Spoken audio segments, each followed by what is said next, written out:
this, I'll have two separate things. Yeah, so we're recording again. Okay.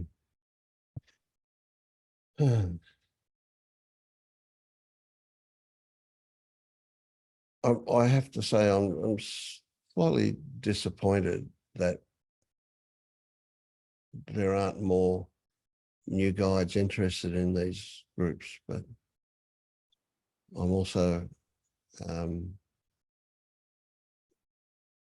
feel good about the ones that do come. Yeah.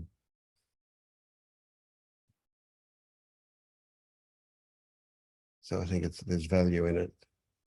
I guess when there's not, you won't come anymore. Hopefully. Maybe I need to make a bigger hue and cry in the guide central or guide training group. I don't know how much activity there is there. Not much. And it's a little bit like inviting somebody who's come through the gate to join Unleashed.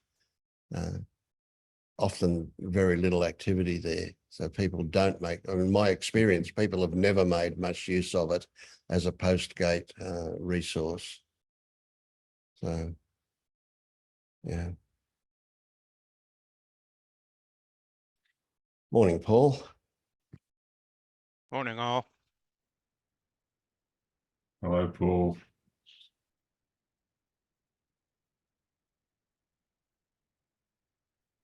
Well, thank you for doing it, Vince, because I think whether one is new or not, there's real value in this, and just seeing how others see. Yeah.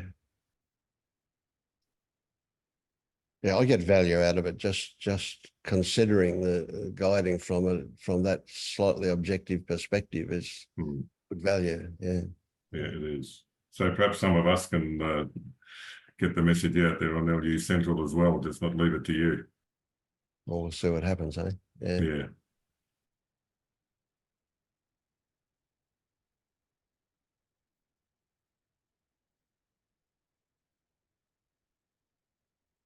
And Nick, you're one of your people who passed through the gate. They said that they were interested, and I remember but they maybe they already are, but then they just didn't. Yeah, join, I was thinking.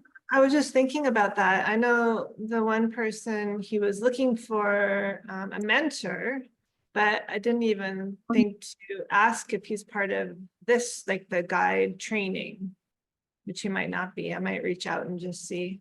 Good idea. Yeah. Yeah. Yeah, because I know he's very keen on starting. Very good. Vince, did you stop and restart? I didn't get a message, I don't think. It didn't announce it when I restarted it like it does. When No. Yeah, I did. You did, okay. So we're recording again. Yeah. And there's Tom, a new face. Tom, how are you? Thanks, Vince. How are you? Good. Yeah.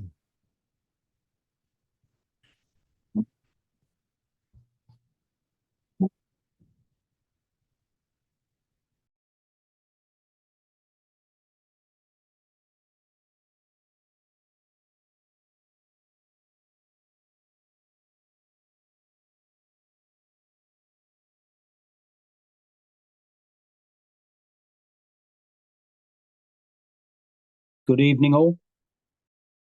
Howdy. James. Don, Paul, two Pauls. Jeremy.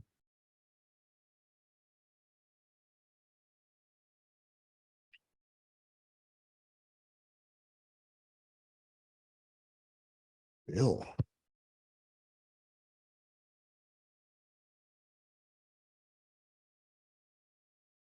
Does anybody else find it a mystery that there's always a Paul every week at the bottom of the screen who's never said anything, never turns the video on? I mean, obviously he's welcome to be there.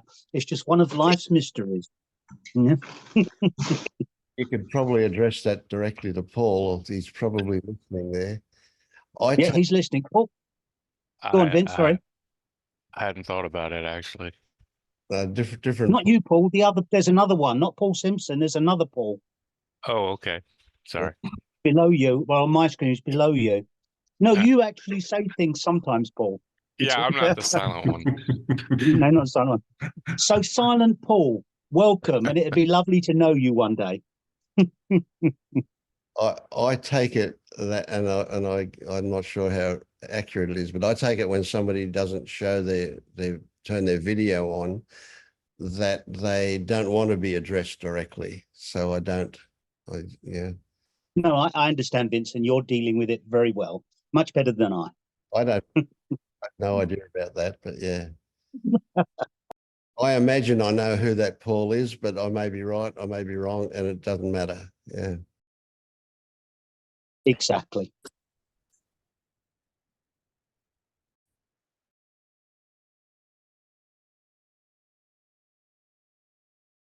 Yeah, I mean, everybody who's been here before knows that I'll eventually get around to how can I say it, picking on them sooner or later, if we've got time. Yeah, and we usually do. It gets busier and busier, but yeah, if I don't get to you this week, I'll get to you next week for sure.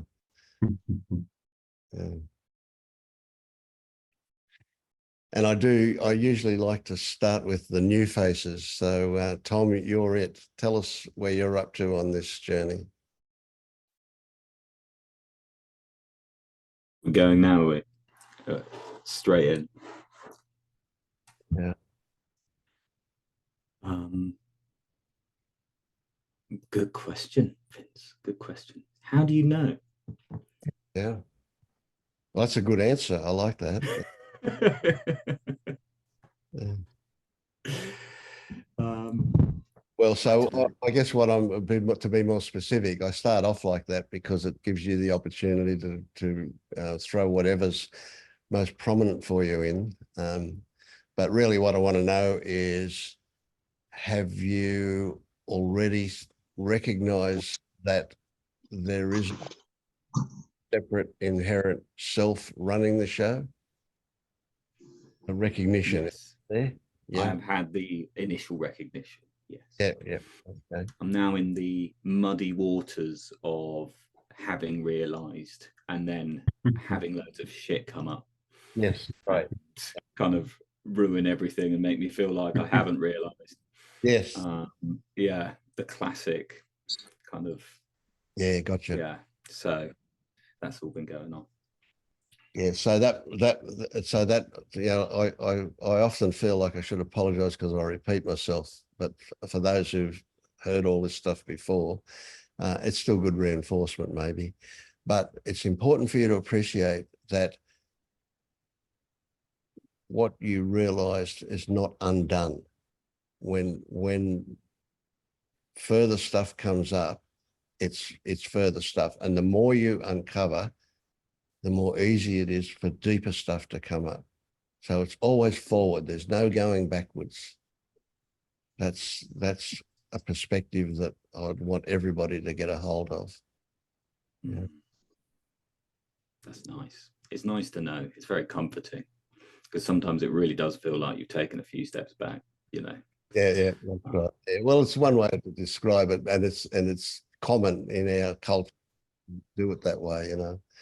Yeah, it's what I've seen has been undone. It hasn't been undone. It can't be undone. But yeah. So you've got some doubt going on, or just new stuff coming up to work on? Just lots of stuff coming up to work on. Yeah. Lots of. Well, it's been an interesting time. I'm doing like a particular practice where it's kind of based on Nirgadatta's kind of classic stuff where you're being with the sense of I am, kind of being with the aliveness all the time, you know. So I've been doing that, and that's been good. But in the recently, so I do have a couple of kind of mentors who are helping me out. I kind of realized just how much pressure I've been putting on myself to do that all the time, you know. Yeah, really piling on the self pressure, just like, I need to be with the aliveness every single second of the day, otherwise I'm not gonna get this done, you know. It's been, I didn't realize how exhausting it was. So the last few days I've been kind of exploring what it might feel like to not be like that. Oh, good one. Yeah. Well, that brings up for me. I was almost going to apologize for something else that I keep on saying, and that is you're not going to get there by working at it. The more effort you put into it, they're just diversions. They're just distractions away from what's really relevant. It's not, there's no achievement medal for the amount of effort that you put into it. More will happen, and it will happen quick. The more relaxed you are, the more you surrender to what just arrives. Whatever life presents is one way of putting it. Surrender to that, and that's the fastest way into, but then that's a weird concept as well, because there's no way and there's no fast. But yeah, it's been interesting because I'm a recovering alcoholic, about a year and a half, and since recovery, this has been like a lifeline for me. But it's clear when I'm trying to relax a bit that it's also I'm kind of weaving it into my identity a bit. I'm like, I'm now the guy who's going to awaken or whatever. It's all become more part of the story as well, and so I'm just trying to work out what it looks like if I'm not that person at the moment, and that's kind of interesting. Yeah. So one of another concept that's useful is that we replace seeking with curiosity and discovering, right? Which is different things. So when we're seeking, we're trying to pull the future into the present, and when we're discovering and curious, we're waiting for what happens. We're just allowing whatever happens with a sense of curiosity about it. Yeah. I don't know, and this is something else that comes up to mind. Are you familiar at all with the fetters as a concept? Yeah. So I've done a little bit of work. Yeah, right. On a specific kind of practice. I see that Nisargadatta stuff is a bit like what the non-dualists do, and that is they want to propel you straight into something up around Feder 8 stuff. Okay, and although I don't, as essentially needing to be done sequentially, there's definitely value in getting all of the lower stuff out of the road first, or a lot of it, or I don't know about that really, but yeah. So you're not gonna get into the dissolving of I am while you've still got how can I put it, shadow work, while you're still getting triggered by circumstances. Maybe I'm not past that stage, so I have no idea.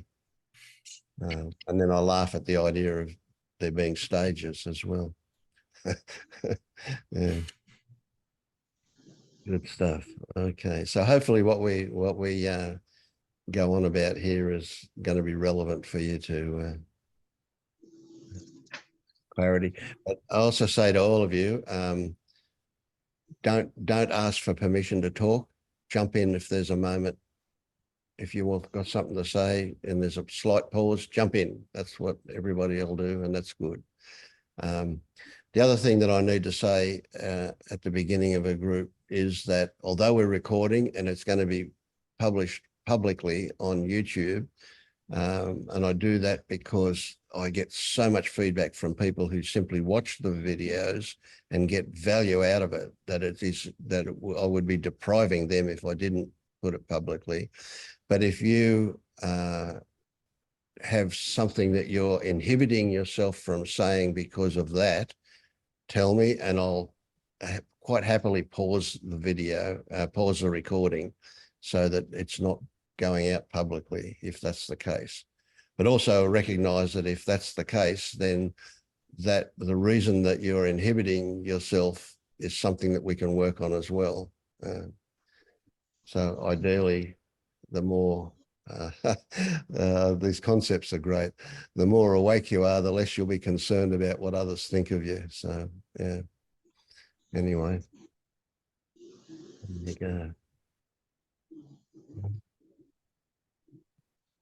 Hey Vince, Yeah, yeah. Who's talking? I'm just I'm Brian. Yeah.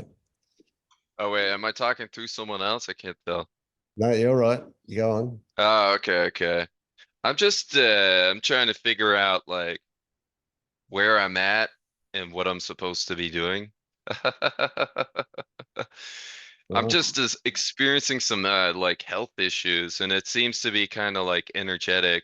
And I've been working with Lubo on changing this whole like victim identity outlook, and it seems to be pretty persistent, and it's like kind of turned into this like stomach health issue that's like been prevalent for like 3 or 4 weeks or something, that's like making me throw up sometimes. And it's just strange. I mean, it could be something medical, so maybe I need to just see a doctor, but yeah, there's something going on there. And then there's just like lots of shit coming up, and I feel stuck, man. I just feel stuck. Right. Yeah. So you're seeing all that shit coming up as uh, evidence of something negative, by the sound of it. Yeah, evidence of like an unworthy self, Oh God. or like of having done it wrong. Yeah, having done it horribly right. Yeah. Having done it horribly wrong, and Okay. like really fucked it up. Right. Yeah. Okay. Well. Let me do something, and that is that you will get somewhere where you'll see all that as a really positive, good thing that's happening. You know, that shit we don't want it buried anymore. We want it out, don't we? And so Yeah. coming up is an opportunity. Right? So Yeah. stop running away from it. Turn around and face it, and see it for what it is. It's an opportunity for you to look at deeper stuff. So the more stuff that comes up, and it can be a bit overwhelming, I get that. But the more stuff that comes up, the better. You know, we want it out. We don't want it continually buried. Successful burying of it is what we've done all our life. You know, when we develop all these really weird ways of keeping it, don't we? You know, all these habits we've got. Yeah. So, but I do concur. You know, one of the things, if you've got any doubts at all, you go and see a doctor and get blood works done, and just make sure that there isn't something else going on. But even if there is, it can still be seen as a diversion. It can still be seen as a way of escaping from whatever you're really afraid of that's buried deep down there. That monster in the dark that we all carry around. Yeah. I get the sense that that is it. And, you know, I was scared that it was like bowel cancer or something like that because I had like suppressed something, you know, something really bad or dark, or repressed too much and like held myself in stagnation, that like I'd made myself sick or something. That's kind of the story.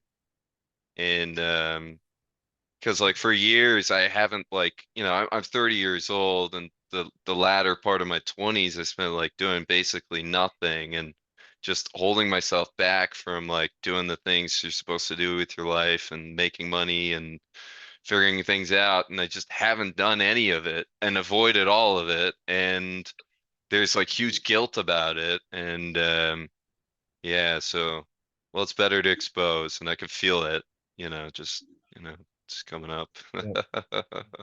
And although it's, yeah, okay. When I say turn around and face it, I don't mean in a pugnacious way. What I mean is you turn around and embrace it. You turn around and you invite it in and you surrender to it in a way that allows you to be intimate with it. Hmm.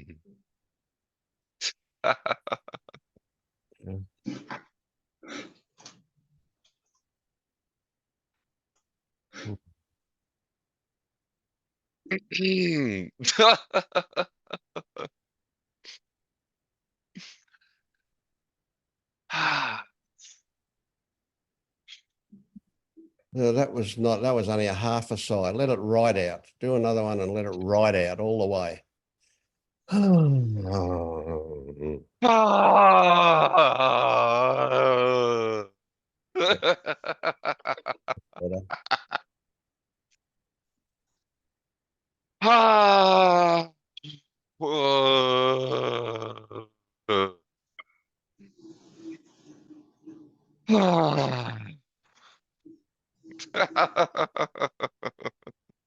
Yeah.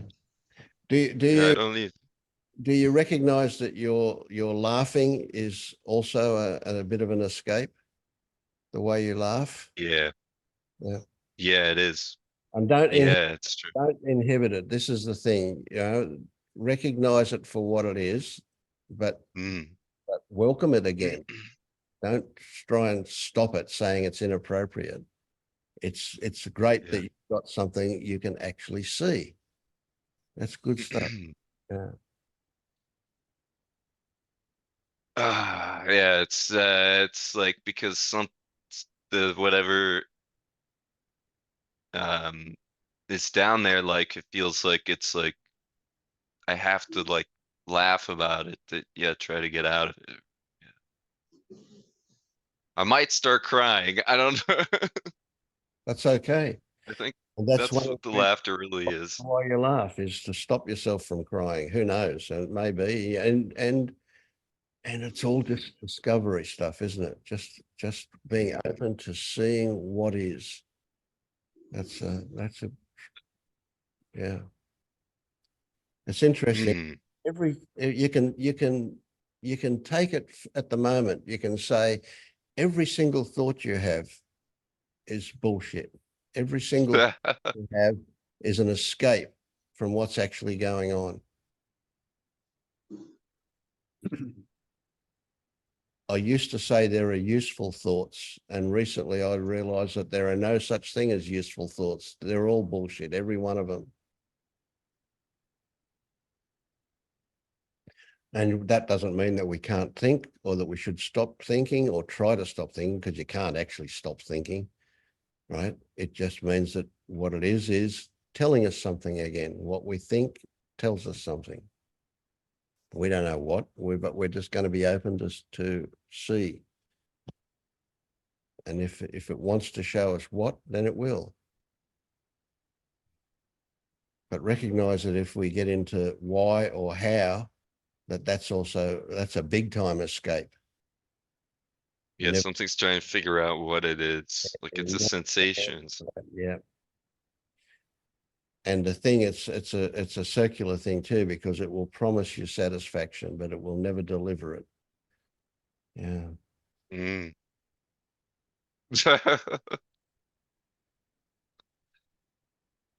Ah.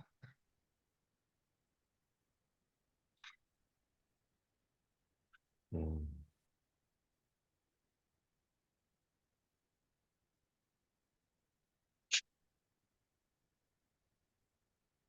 Okay. Just watching and relaxing. And as we talk to other people, you'll find stuff that's relevant to you or not, but you almost certainly will. So be open. Thank you, Vince. You Thank will. And this is not my show, you know, this is everybody's show. So yeah, we're all helping each other just by being authentic and spontaneous and open. Yeah. Ryan, I'd just like to add, the first words that I heard you say was, I'm trying to figure it out, and we've sort of ended up there again. There's something comes here which says, just sit with that. Just have a look at what's going on in this trying to figure it out. Don't try to figure out the figuring out. Just sit with it and watch what's going on.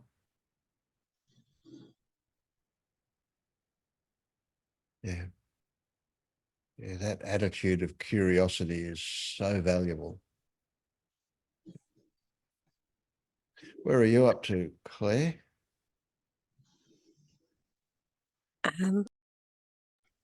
Sorry, hello, thank you. I think I'm the Claire you're talking to.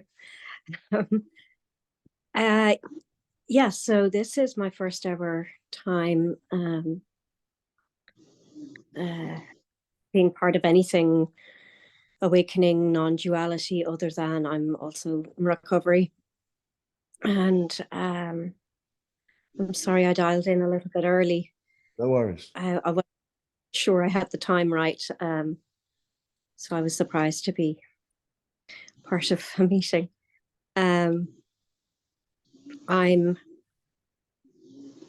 hesitant to call myself seeker, but that's what I would call myself, other than I'm hearing now that maybe that's not a great idea. I started out about 5 years ago with listening to Eckhart Tolle, and then last year I found Angelo DeLullo, and I did a little bit of his retreat. Unfortunately, I was working mostly, and also not very adherent to the program. But it was my first bit of a retreat with him this Christmas. And I don't know how to say her name, Peniel Damour, I think. I found in the last month, and through her, you. And I really like Rupert Spira. But what I'm doing is nearly entirely following YouTube. Occasional little bits of meditation and trying to catch my thoughts, and I'm doing it a bit more. But I certainly would not say I've had any kind of shift. So I suppose early days. But I think I want to,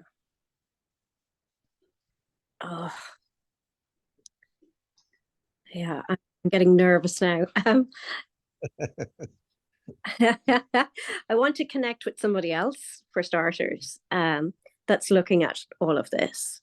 And I gather that lots of people have guides, and I'm both afraid to start that and want to start that. And I'm thinking, well, it better not happen tonight because tomorrow I've got work. But then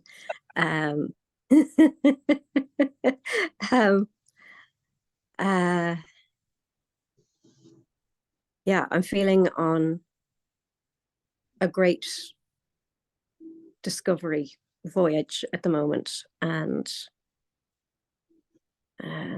yeah, that's where I am. Yep. Stop talking for a moment. Yeah, you've brought up a few things for me to respond to. And the big one was you got the idea somewhere that it's not a good idea to be a seeker. Okay. So you're still stuck in this delusion that you've actually got control over things, so that you can decide to be a seeker or not to be a seeker. You can't. You don't have control of anything. Right? You might imagine that you got here to this group because of things you did, but that's just what your mind is telling you, right? we don't know. I mean, that path that led you to this group, it wasn't even a path. It wasn't, you know, we can talk about the sequence of things, but again, we're just overlaying a mental map to what actually happened. You can call it serendipity if you like. That's a better way, because that's saying, oh, well, it's a bit of a mystery. And it is a bit of a mystery. The whole thing's a mystery. Yeah?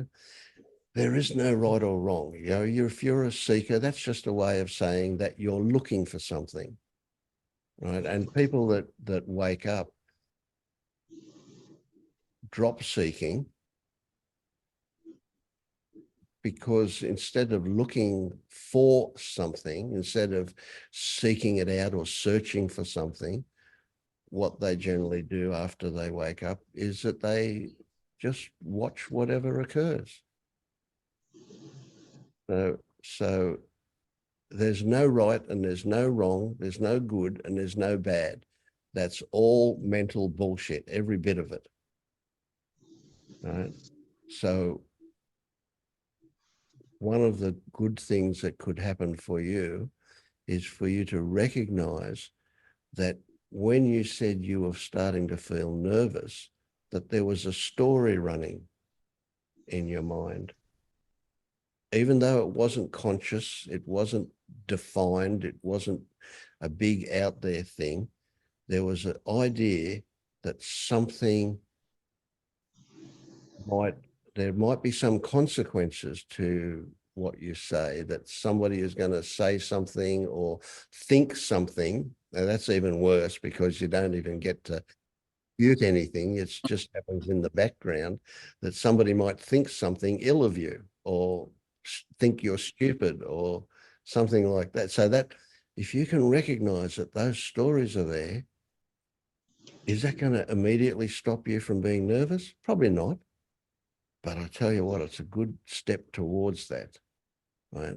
Because it'll keep happening because it's conditioned. It's habitual. This idea that we have about ourselves, how we look, how we sound, how we come across to other people, what other people might think. That's conditioned in it. That's strong stuff. It's been there all our lives. Many, many years of that being pushed at it and poked and reinforced by everything that we see and hear, everything that everybody says, everything we watch on TV, all reinforces that. So it's pretty strong conditioning that we're looking at here. So relax, yeah. Another point that you stimulated here for me is, yes, having a guide is great, right? You fool yourself. I mean, you fool yourself. We all fool ourselves all the time. And having a guide is a great way to come face to face with some of the stuff we fool ourselves with. So in that way, I would recommend definitely, if you're inclined at some point, not necessarily now, go to LU, register and get a guide there.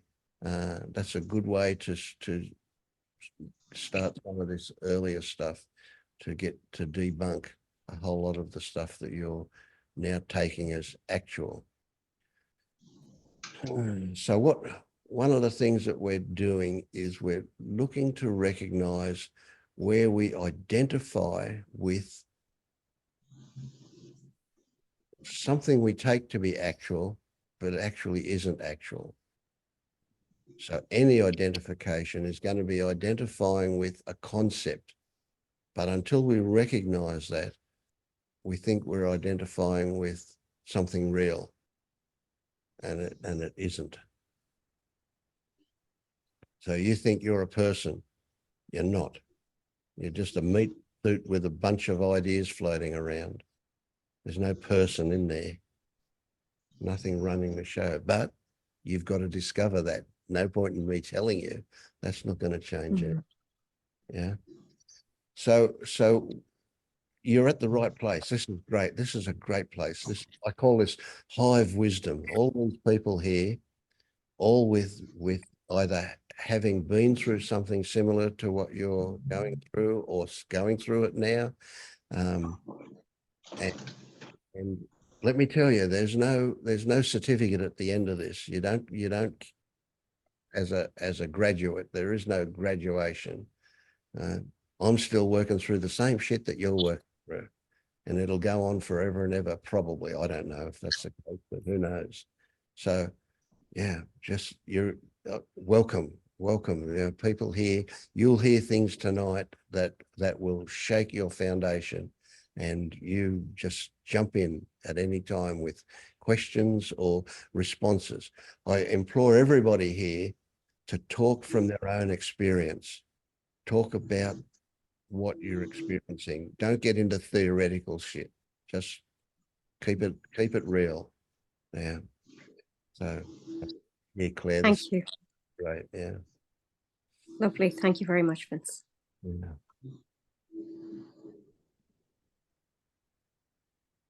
Hey, Alan, tell us where you're up to. I don't remember whether I've seen you before or not. I think I possibly have, but I don't remember. Yeah, I was, this is my second meeting. I was here last week. Okay, yeah. So, yeah, I don't know what to say. I mean, I can't confirm or deny anything with thoughts. So where does that leave? It just leaves me here, silence, you know. A couple talks back or so, you guys were talking about the curiosity. I suppose, if anything, that's where it leaves me, you know. There's a curiosity of about all this. So that's what brings me back.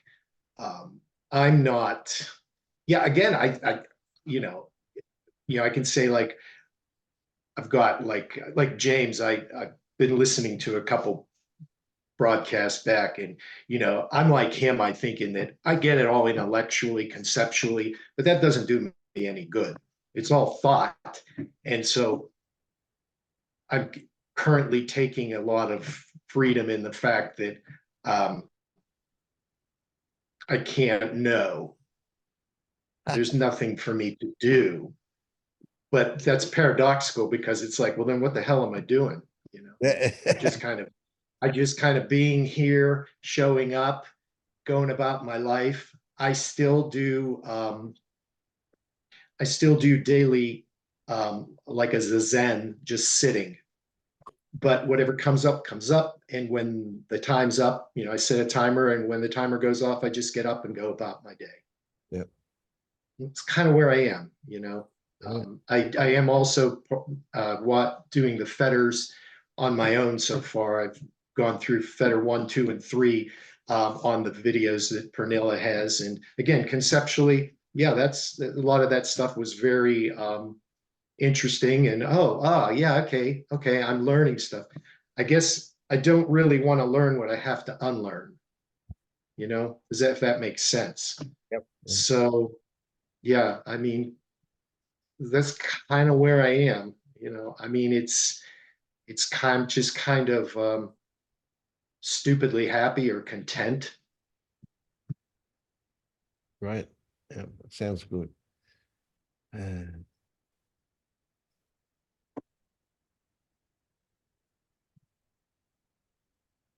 James is a poster boy. Boy, I'd love to put him up. So many people identify with him. That's just perfect. Yeah.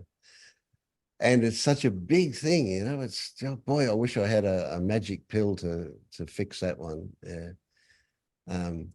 But let me tell you this. This is something I said earlier today, and I say it repeatedly, you know.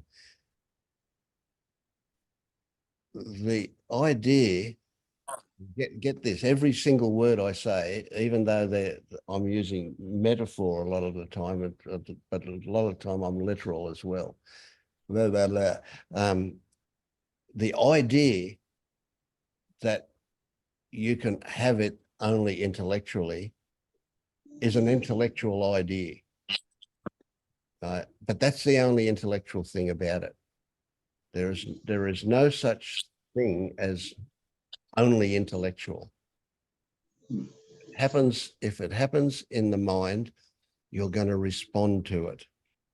Right. And so where this idea that I've only got it intellectually becomes a problem is that you have a different response to it than if you said, oh, I've had a visceral experience to confirm that this intellectual thing is bigger or more. Well, I tell you, every single thought you have is bullshit. But thinking that what you experience is more valid or will confirm your ideas is just another idea, right? So here's the trick. Here's the wedge that I'd love you guys to get, and it just came to me that oh, and I lost it again. There's the idea that it's only intellectual is just another idea. Every thought you have, although the content of it is bullshit, every thought you have, you respond to. And you're responding to the idea that it's an idea, right? But the response is not an idea. The response is a feeling. And guess what? This gets tricky. Guess what? The feeling is a sensation with ideas hanging off it. Stories, right? The sensation itself, if you can get to that sensation of whatever it is it has no information, no instructions about what to do or how to respond to it. That all comes from the ideas that get attached to the sensation. So when you have a feeling, right, you feel, oh, I'm not there yet. I've only got this intellectually. That was Marvin, the paranoid android. You've only got this intellectually. I'm not there yet. I've only got it intellectually, right? Can you feel what I'm exaggerating here? Oh, it's a feeling, right? And that feeling is a sensation. And I'm patting my stomach, and I didn't even realize I was feeling it there until I realized that I was patting my stomach as I was going, oh, right? My body was telling me that I was feeling it there in the upper part of my belly. Oh, and that is a feeling. That is a sensation and ideas. Something's not how I want it to be. It's not good, whatever. So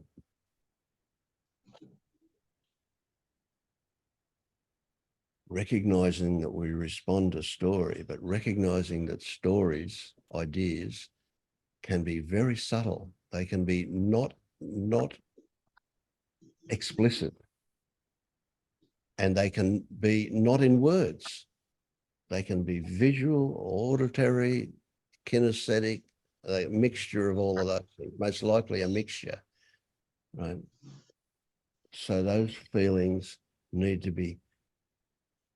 need to recognize that the meaning we give to that feeling comes from the mind, and that in itself isn't actual. What is actual is the response to it. And it's a circular thing. We respond to it, and we have ideas about that, and then we respond to those ideas, and then we have ideas about that, and then we respond to those ideas. So can you see, can you get what I'm trying to put out, what I think I'm trying to put out? is that it's really subtle, and that there's not a distinct difference between having this intellectually and having it in some other way. Your feelings can be trusted no more than your thoughts can be trusted. The only thing you can actually trust are the sensations without the stories. And that's a bit of a trick to get to that. You have to recognize that you are bringing ideas to a sensation to give it meaning. Yeah. I'm waffling on too much tonight. Others can jump in here and help me. Yeah. I don't know if that sound like it might be helpful. That's another idea too. Yeah. Yeah. I mean, I keep getting back to, I hear what you're saying. All I got is a curiosity of what's going on. And I just, for me, there's a lot of, it just feels like a lot of freedom in not knowing. Absolutely. Just letting the shit go and just kind of showing up, Absolutely. I imagine that's where the word liberation comes from with it when it's applied to this. It's in that. Yeah, I suppose it kind of feels that way, That's great. But yeah. And the idea of any outcome, the idea of an outcome is it's a future fantasy, isn't it? An outcome, but the idea of an outcome is also a diversion away from what is, and all the juice with what is this. Yeah, that term juice, there's a lot of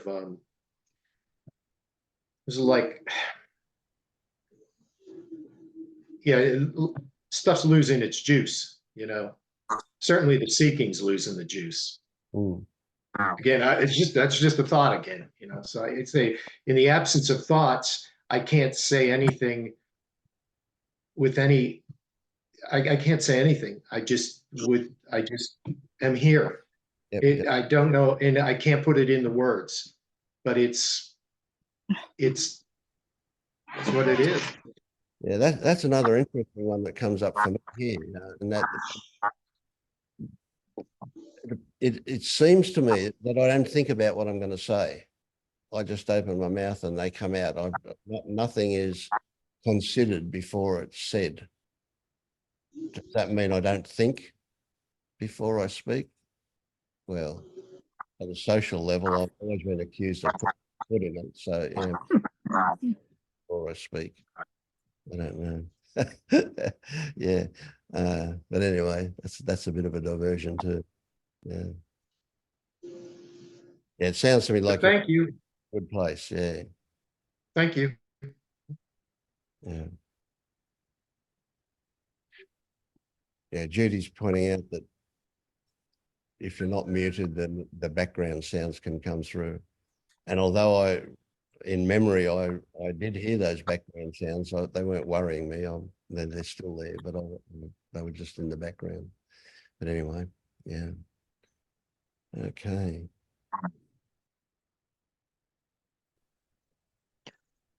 Alan, you had talked about having what you described as a Zen practice where you just sit and relax and kind of surrender to whatever comes up. And then I heard you say, and when the timer goes off, then I, get on with the rest of my life. Do you find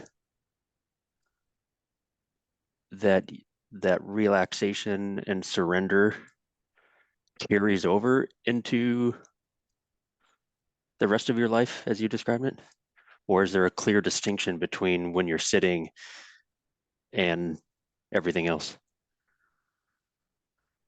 I really couldn't say, I don't, I would say this, like, if I have no idea why I sit. Okay. I used to sit for whatever, some sort of enlightenment, some sort of breakthrough, something to happen. I had an intention, I had a purpose, I had a goal. And I thought that by doing that I would have this, I would achieve that or realize that. Well, I guess I did it long enough that I just got so frustrated with nothing happening the way I was anticipating it, which again, I had no idea what the hell was going to happen, but I was expecting something. But I got to the point where, and I sat for a while, sat for a couple months, and then I just abandoned it. And then I'd come back and I'd come and I'd go. And I've been doing this for maybe like off and on for years. But it got to the point over the past year that I've been doing it. This has been the most consistently that I have been doing it on a daily basis. But I really don't know why I'm doing it. It's just become, it's like, it's so hard to talk about because it's just like, I go and I sit with, and then I do it. I don't even want to say that I really, like, like they talk about identifiers. I don't tell anybody. It seems useless to do. That I'm not finding any purpose in it. I'm not doing it to relax. I'm not doing it to get in some place. Maybe it's just a habit. Maybe it's just happening. Like it's a very, I don't know if I'm making any sense, but everything's just kind of happening. I don't know why it's happening. I don't know why I'm doing anything, but I also don't really give it a whole hell of a lot of thought. And it's like stuff's just kind of taking care of itself. And don't get me wrong. I mean, I don't know this seeing through self. I don't know what that means. I did Liberation Unleashed in 2020. Went through the course. I answered the questions and the guide told me I was there. And I was like, okay. Conceptually, I did all the practices and stuff but no, I mean, I still feel like a me. I still feel like a self. But if my thoughts say, well, what is that supposed to, what am I supposed to feel? Why haven't I seen through self? I'm the way I'm looking to confirm that is with a thought, I guess, and it can't. So I'm just kind of seems like I'm just kind of not really even interested in that anymore. I don't know what's supposed to happen. Is there supposed to be some like visceral thing like Vince was saying? It's like, I'm going to have some kind of, I guess here's the thing. For the longest time, I was always looking for some kind of aha moment, like I'm going to sit and one day after years of sitting, I'm going to have like this reckoning and I'm going to go like, and I'll be done. And then what? So it's the weirdest thing. It's the weirdest thing. And it only gets weird when I get in my head and think about it. So, but no, I mean, I can't recommend sitting zazen or any type of meditation or anything. I don't know. But it sounds really bizarre. The words coming out of my mouth is like when my wife will say, why the hell do you do that? What do you get out of that? And I say, I don't know. This all sounds really good to me, Al. I think you're in a wonderful place and there's nothing to be described or explained or anything. It's great. I can say, I'll put it these words, but you know what they mean. They mean nothing. It sounds like you're pretty awake to me. Pretty what? Awake. Yeah, exactly. It means that's good. I love it. Yeah. If I am, I got to say it's no big deal. That's right. Well, it isn't. That is so hard to get across to other people. And of course, when your wife wants an answer and you can only say, I don't know, it seems like it's not satisfactory, but it's accurate. How can we know? Of course we can't know. Yeah, it's accurate, but it's unsatisfactory. Yeah. Just like you said. And it will be, whatever you communicate with anybody, we've got to get up into this superficial fake world of concept in order to communicate and to interact in a daily life. and maybe for you that's not okay, but it is okay for me. It will, you if it's not okay, it'll be okay. It's not something we kill. It's not something we leave behind. It's something we simply cease to identify with. Yeah. I have friends who have really, really weird right-wing political ideas, but they're nice people. You know, it's just the way it is.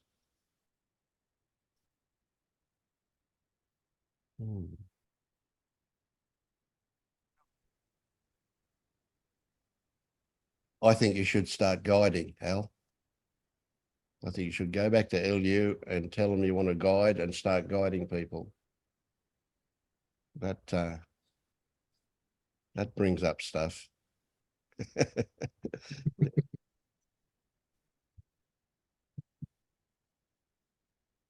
Only my thought. How are you, Will? Good. I just feel like I've been more present the last couple of weeks than I've ever been. So the bar is low, but it's good for me. Somebody mentioned last week just about feeling the difference. I think feeling the difference when their feet were on the ground between the carpet and the floor.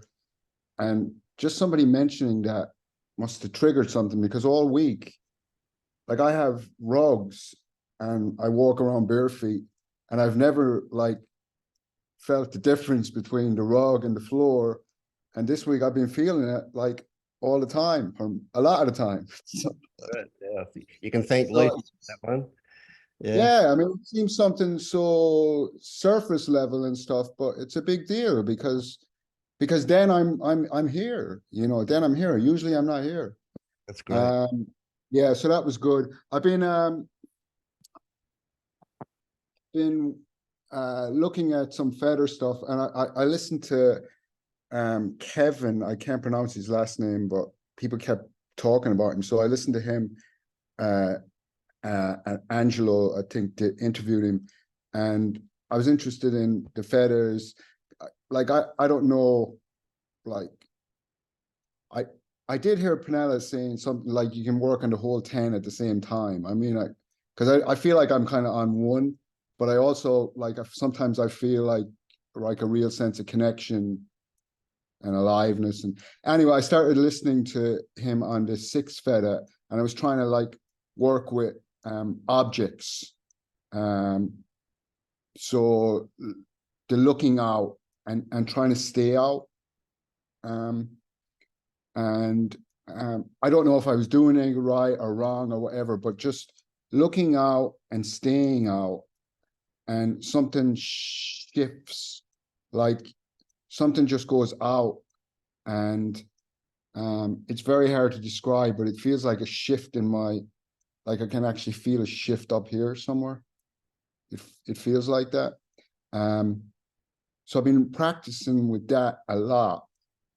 Even when I'm on my bike, I'm just looking out, just trying to stay out, and like whether I'm doing it right or wrong, I'm just very present when I'm just staying out. So it doesn't really matter. And it just feels, yeah, it feels like I'm seeing things a little differently. I can't stay out for long, but I can do it for 20 seconds or 30 seconds or a minute maybe. And I was doing it here. I was doing it here when the meeting started.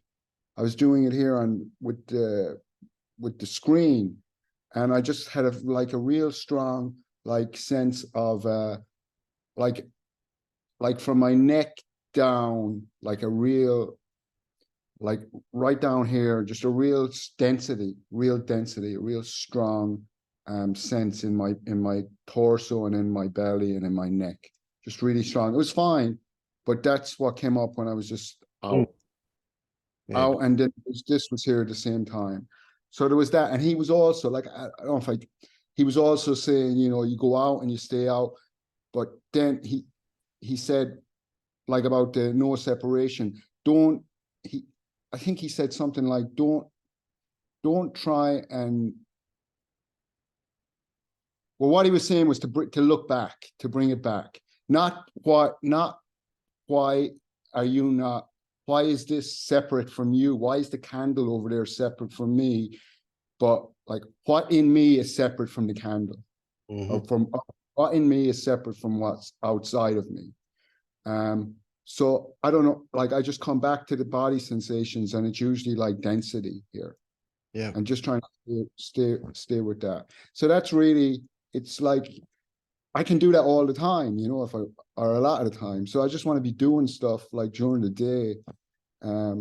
Because there is a beginning to be a sense of feeling more alive and more relaxed and a little bit more comfortable around people. And that's very exciting for me. Right. Because yeah, but there was three things that really threw me out this week. One was, and I wonder if they're related, and I'm wondering how to work with them. I was just thinking about this in the last few minutes. There was three things. There was one, I paid my rent, and the check came back because I signed up for a retreat with Angelo at the end of the year, and I paid for it. I forgot I paid for it, and I didn't have enough money from one. I needed to transfer money from one account to another, and I just forgot to transfer it. So the rent check came back, and it was fine. I just did it again, but I just panicked, and not because there wasn't money, just there wasn't money in the right account. But I panicked on like how I was going to be perceived by the landlady, that the check came back. And there was a real sense of panic, but I was also conscious of, I tried to stay with it as best I could, but it like I lost it on some level, like it was out of control. There was a panic, this has to be fixed. I got onto the bank, and there was also a sense of me blaming. It was my fault I didn't check, but like, I was kind of like, why did the bank not, notify me that there was no funds in the account? Like that's where my head went, to blame instead of going back to me. So it went to blame, and then I realized like it's totally my fault, but that's where, as a defense mechanism, I wanted to blame. There was that. There was also, I'm also in recovery, and there was just a small thing. I had to do something, a service thing at the end of a meeting. It's a very small thing, but I wanted to do it perfectly. And during the meeting, I couldn't hear anybody else's shares because I was thinking like of the words I was going to use to say this at the end of the meeting. So that threw me, and I wasn't able to break it. You know, I had to get this perfectly right in my head. So there's a wanting there. And the last thing is, and this is probably the biggest thing, like I haven't been my wife passed away a few years ago, which kind of got me on this path, but I haven't been in a relationship since then. But there's so I was talking to this girl yesterday who I'm attracted to. And I came back, and like I just couldn't stop like thinking about the interaction and stuff. It's a big one, you know. I think sexual energy and social instincts or sex, like that's a big one for me, as in it takes me out. I was very out of it yesterday, like in my mind thinking about this, and found it very hard to be grounded. And some of it was like even not a negative, or maybe even I could feel into it a little bit, but it was like an excitement even. But even that was hard to stay with, you know. So anyway, the three of them seem to be somewhat related, as in people perceiving me some way. I don't know, but that's, yeah. Okay. So what I'm hearing you say is that as these three things in particular happened, that you were aware of them happening. You weren't lost in them, even though that awareness may have come after the event, but I'm suspecting you were aware of them during the event. Would that be accurate? Yeah, I was aware of I was aware of the panic with the check.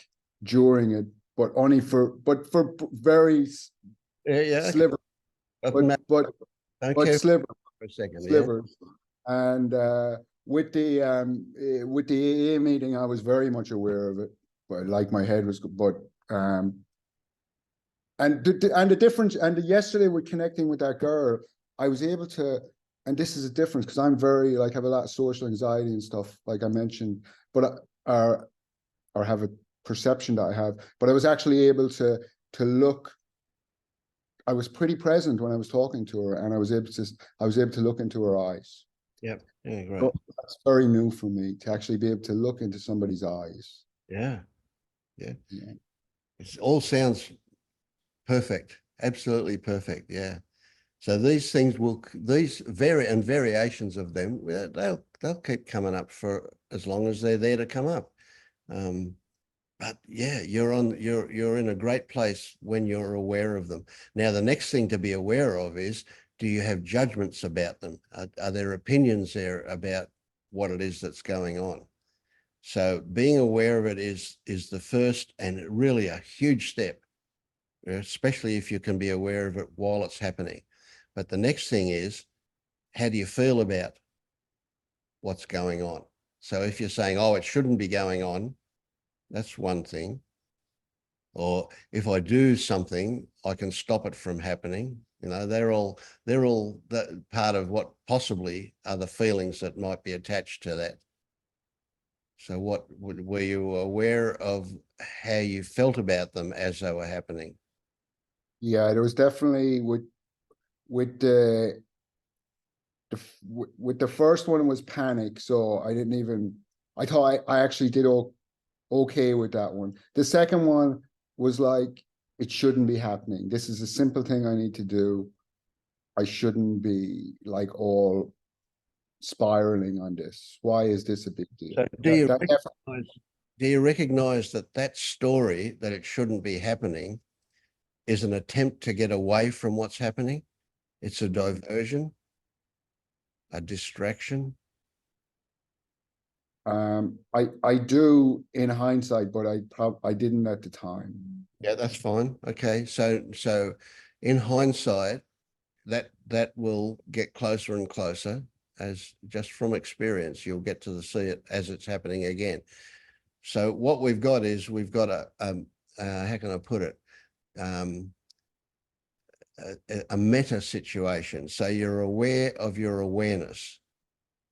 Right. And then we can go another step, and we can be aware that we're aware of our awareness, in that we can see also how we're responding to what we're aware of.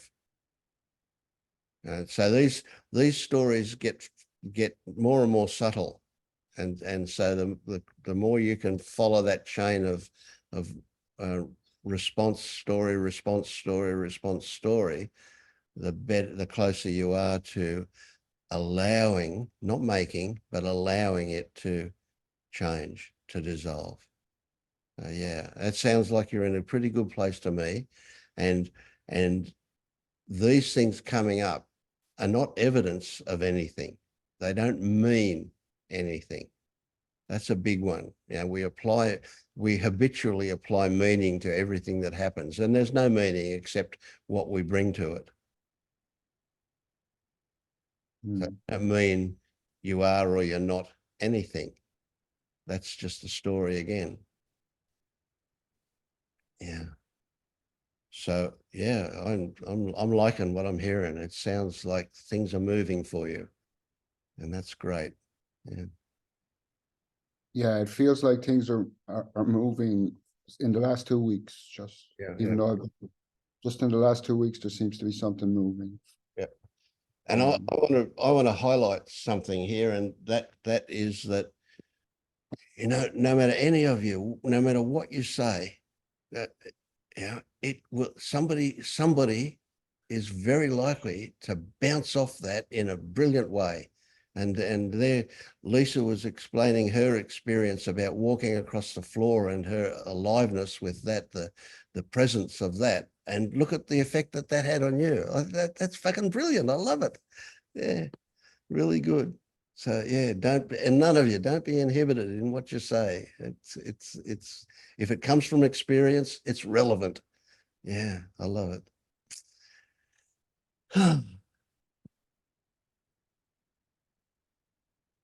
Oh. Alan, have a go at James. I'm talking too much here. Because he's such a poster boy for so many people, it's good value. Yeah. Oh dear. Well, what's coming, and this may seem very strange, but it's coming. So the conversation about sitting on the fence, James. Yes. Someone who's not here, but who saw the video, asked me to ask you a question. And they said, how does your bum feel? A good one. In reality, absolutely nothing. Metaphorically, very sore. No, we're not talking about metaphors. We're talking about. So no, my bum feels nothing. Okay. But I guess in terms of this fence that you're talking about, what does it feel that's feeling the fence? May I just divert slightly? Mm-hmm. And I think this answers your question about the fence, is trying to just focus on sensations. Yeah. And I was asked a question in LU, and I can't remember exactly what the question was, but it was basically telling me to focus on the sensations. And I realized that my sense of self is this sort of mild pressure in my head. Yeah. Mm-hmm. Mm-hmm. That's it. Nothing else. If that mild sense of pressure was anywhere else in my body, I probably wouldn't even notice it. Mm-hmm. I don't know what that means or where that takes me, but it's something about the sense of self is so ephemeral, so fragile, so nothing, and yet it feels everything. So just go back to the just go back to that. Just go back to that sensation you're talking about in the head. Yeah. And you said, I don't know what that means. What if it means nothing? Yes, same as what you said last week. It's like, and like Alan said earlier, I can think about something and then that's just thoughts about thoughts about thoughts. And if you trace it all back, there's nothing there. And what traces it all back? More thoughts. No. Go You said there's thoughts about more thoughts. What is it that knows that thoughts are there? Not just, let's not even go to the content. What is it that knows that thoughts are there?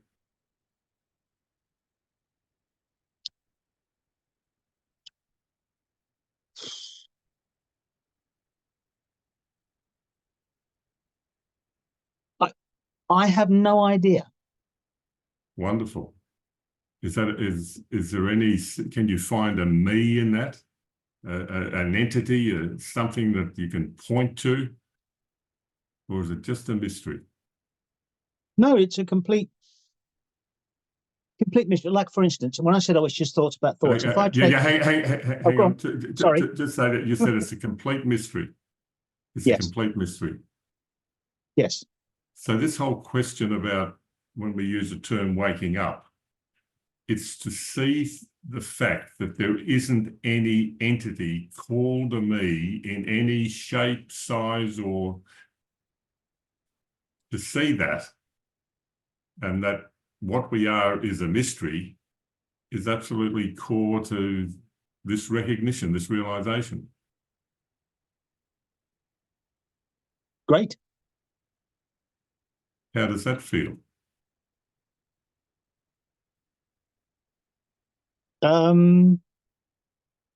It doesn't feel anything. Are you expecting it to feel something? Yes, like Alan said, you're waiting for the aha moment. Okay, so just feel what you're feeling without any expectation.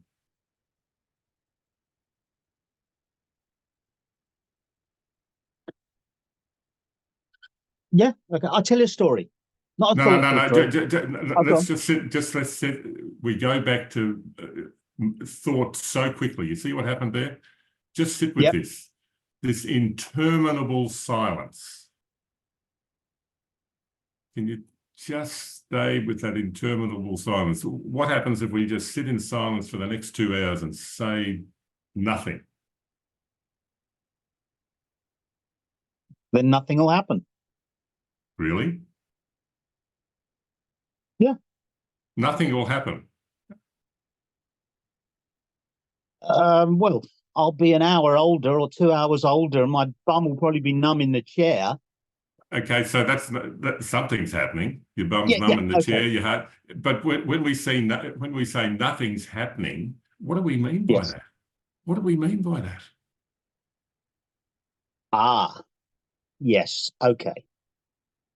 Sensations will happen in the next 2 hours if I say nothing. Yeah, like I'll get an itch and I'll scratch it. I'll breathe. Okay, can you stop that sensation happening? That feeling, that knowing of sensation. Can you stop it?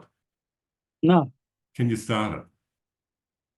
no, This whole notion of tasting right now. Are you tasting anything? yes. What are you tasting? The indigestion from when I ate dinner too fast earlier. And if you weren't tasting that, well, what are you smelling? Can you smell anything? Not particularly. So does that mean smelling's not happening? No. It's all happening, isn't it? But the mind says Yes. nothing is happening. The mind says nothing is happening. I don't smell anything. No, not a thing.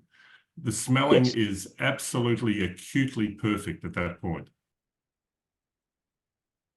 So this Yes. question of nothing's happening, what do you mean by that? I mean, I'm not having clever thoughts about anything. Ah.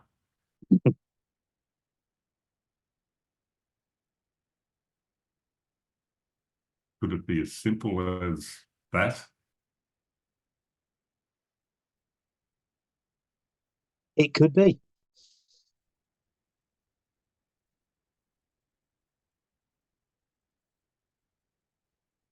Just sitting and let everything be as it is. There's an absolute richness here without any thought about it. Is there not?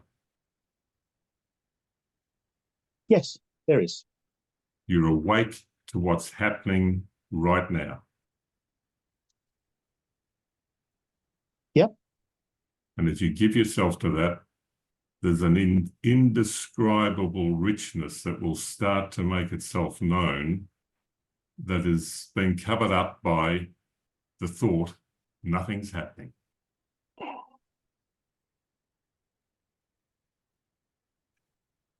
James, I want to jump Sounds jump in. I'm hearing you say a moment ago, I'm hearing you say, and correct me if it's not true, that all happenings are contingent on thoughts. No, I didn't say all happening. What I meant to say, or what I thought I said, was that I would only count it as a happening if I'm thinking, oh, I'm thinking something clever about that, or I'm thinking, oh, I'm going to do this or I'm going to do that. What I'm doing is I'm discounting all the stuff that's happening when I'm not being clever and smart and intelligent and doing things. So as Alan said, like the breathing, the smelling, the hearing, that's all happening, but I am tending to discount all that. Okay, thank you. I just wanted to clarify that. Yeah. Yeah. What you have just said there, James, is that, to me, is another way of describing the illusion. We discount what's really going on.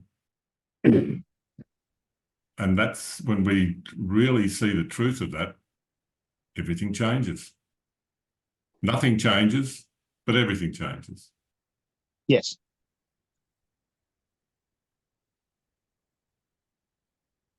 I want to say something, but it's thoughts. Okay. So I won't. No. Well, recognizing that it is thoughts, we'll give you that concession, eh? Thank you. Okay. Something happens. It doesn't have to happen in one moment. Like Alan and I want this aha moment. I would love to have that. Yeah, when suddenly something goes click, and I say, "Oh my God, that's it." Right. But whether it's that, or whether it's the slow burn over 6 months of gradually getting the awareness, the perception, whatever the right term is, yeah, I'm still banging my head against the wall because it doesn't feel. See, this is where words break down, isn't it? Whether it's a feeling, whether it's a perception, whether it's me discounting it, whatever it is, it hasn't happened in any way for me. Okay. You've said two things there that really just get in the way. Totally get in the way. One is discounting. We actually dial down what's actually happening with thoughts. And the other thing is expectations. That is such, so subtle. But it's the thing we're waiting, we're wanting things to be other than they are. That's all we're saying with an expectation. We want things to be something else than they are. And where can that only take place? That, up there, exactly. So when you see that happening, if, and you are seeing it happening, just let it go. That's all.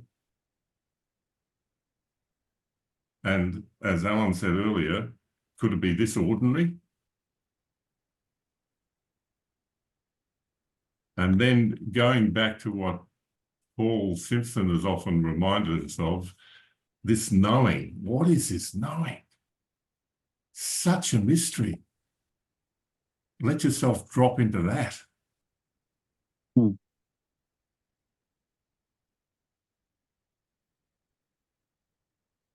That's what's coming. Yeah, it's this trying without trying, you know, doing without doing, wanting without wanting, whatever the pair of words could be. Yeah, but don't worry about the wanting. Just see it. Just see it. That's all this is. Just see it.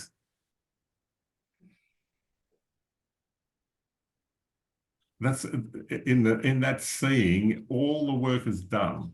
This is the absolute paradox.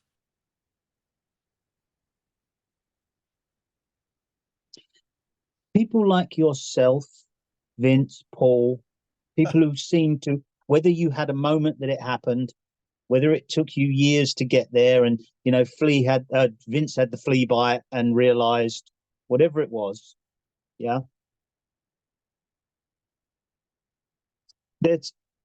I don't know, but there seems to be something different about you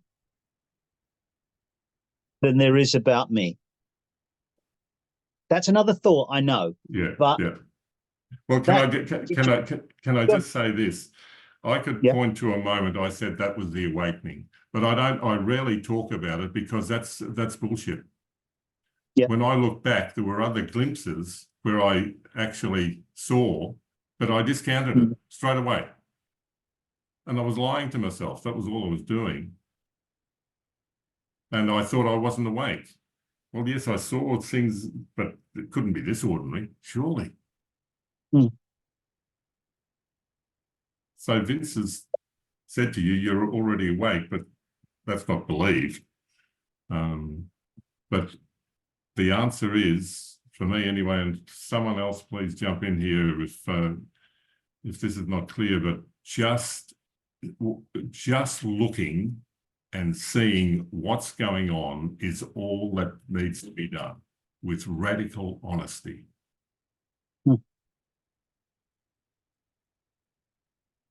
One other thing I could say that makes me, and again, these are all thoughts, I get that.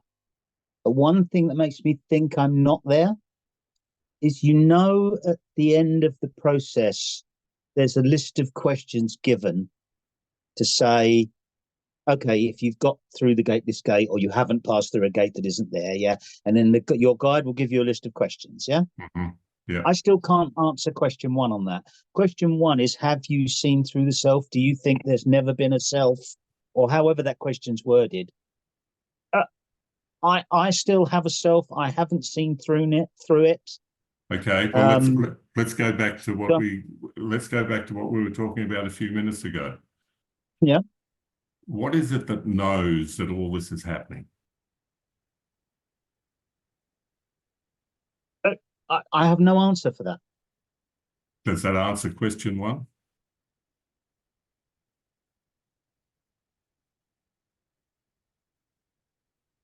Well, I'm drawing a blank there. Oh, interesting. Answer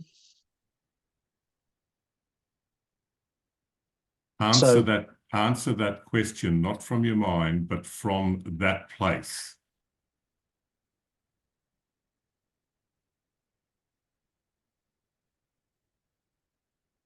I'm just completely stuck.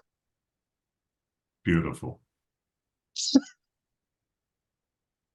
Nick wants to say something.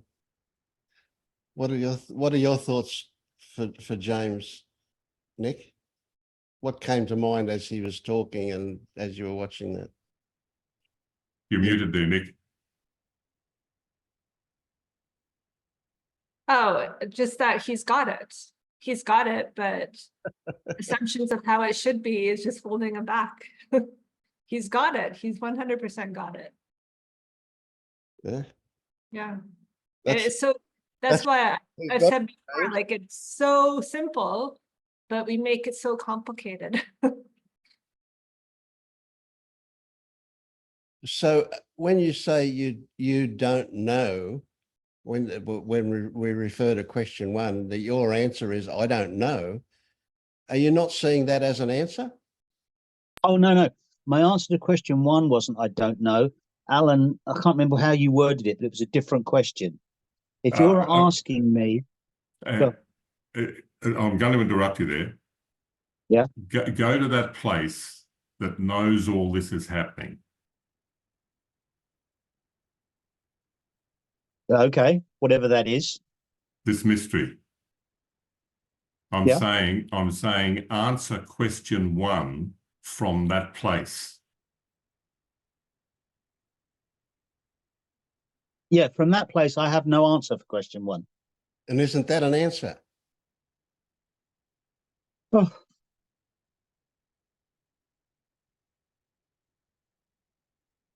Yes, it's an answer. It feels very unsatisfactory. Of course it will. You know, satisfying the mind is a job that will never be successful. Yep. Is that okay? Is it allowed to be unsatisfactory?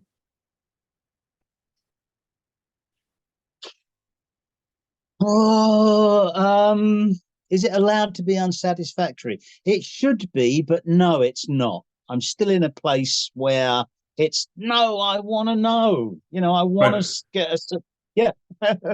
So that place of wanting to know, what is that place? Is that the mind, or is it a place that we could call being?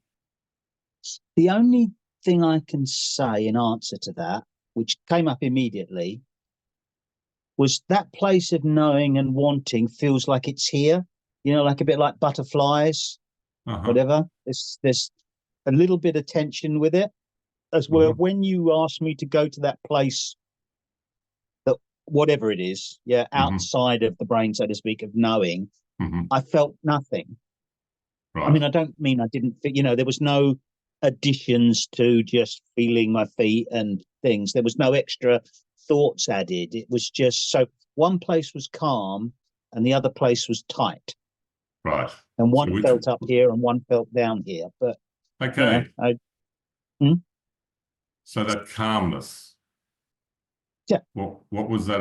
What place was that associated with? As you said, that was the place you said, go to wherever this knowing is. Right. So once more, and then, so from that place of knowing, as you look as you look, is there any such thing as an entity that's called a me, that's doing the controlling, that's doing the choosing, that's... This is where I'm stuck. You've hit the nail on the head, right? From that place, and even from my normal place, I've come to the realization and genuinely believe it, that there's nothing that I can do that's in control. Maybe on a very short basis, like for 10 seconds, I can go, I'm going to pick up the cup, and I pick up the cup. Yeah, but what? Yeah. I know what drove me to pick up the cup, exactly. So on a very short basis, I can feel in control. But when I step back, life is happening. I'm not in control. I'm not even in control of whether I'm going to turn left or right. It all happens. So is that the absolute truth for you? Yeah, no, that is genuinely the absolute truth. Yeah. So we're at absolute truth. Why go any further? Because there's another part to my absolute truth. How can there be any other part to absolute truth? Well, no, this is what. If it's the truth, is it not the truth? No, it's the truth. Okay. But you're asking me about self, yeah? Okay. So whatever's going on is going on. Life is happening. The universe rotates and does what it does. The sun shines. I breathe. Lungs take in oxygen, whatever. Yeah. There still feels like there's a self here. Now that self isn't in control. That used to think it was. Yeah. Now it isn't. But it still feels the same thing is there that was there before. It's just been stripped of some of its arrogance. Right. Stop for a moment, James. Yeah. I still feel like there's a self. Yeah. Sometimes. But I recognize that is an illusion. It's an illusion based on 77 years of conditioning, but it's an illusion. But it still feels like it's there. Just the same as that shiny illusion on the road looks like water, and you know it's not. It still looks like it could be water. Yeah. So where does this thing come from that says you've got to stop feeling like a self? You've just believing it's actual. That's all. And you've got that. You know it's not actual. Yeah, but there's two parts to that for me. One is if I go down that road, everything's an illusion. Yeah, absolutely. You're right there. Yeah. Right. So then the way I would answer question one is not that there isn't a self. It's that there's been something created from whenever I became, started being able to process language and whatever, as a child, something created that thought it was me. Yeah. And has grown with me and has changed with me and is still here. Yep. That's question two. Is it? Okay. Yeah. Okay. Paul, Can I yes, please. say something? James, so a little just the point I think before that, you said two things. You talked about having no control or very little control. And in the second, but you said, but there's a second part. Paraphrasing, I still feel that I have a self. And you put the two together because you put. So my suggestion is, find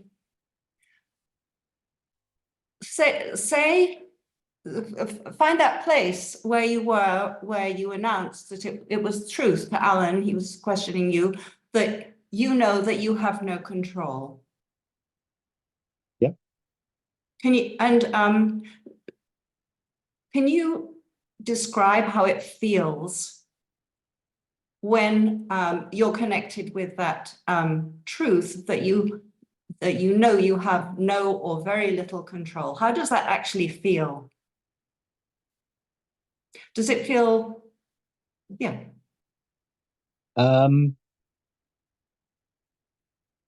It doesn't particularly feel anything. So would you say that it feels light and without yes, there's no contraction. There's without no contraction. tension. Yes, Okay. there's no tension, there's no contraction. Perfect. Second statement was, I still feel I have a self. Yep. How does it feel when you say those words with your conviction? If I'm in that space, No, if I no, remain, please don't, please don't, please don't. Please Yeah. just go to the feeling. Don't analyze. I still feel I have a self. Say the words and watch what you feel. What does it Yeah. mean? no, What's okay. happening? I have this self. Yeah. Okay, Yeah, and it's perfect. not I have a self. Self. Stop. Yep. All you need to do now, feel how it feels to make that statement, I have a self or I am a self. Yeah, okay. There's something here. Yeah. Does it feel more constricted? Yes. Okay, so now make a statement saying, actually, my name isn't James, it's Jonathan. Okay, my name isn't James, it's Jonathan Ross. There you go. I'm a TV star in the UK. Okay, how does it feel to say that you are Jonathan Ross and not James? Fun. No. How does it feel in your body? The same way as we were just doing before. How does that feel? I understand what you're trying. Okay, hold on. So rather than saying don't I'm analyze. James, just describe to us how does it feel to say that you are Jonathan Ross and not James. Something that you know is a lie. You know it's a lie. That feels fun. Like to me saying I'm a multi-millionaire. That feels great. Okay, so can you describe to us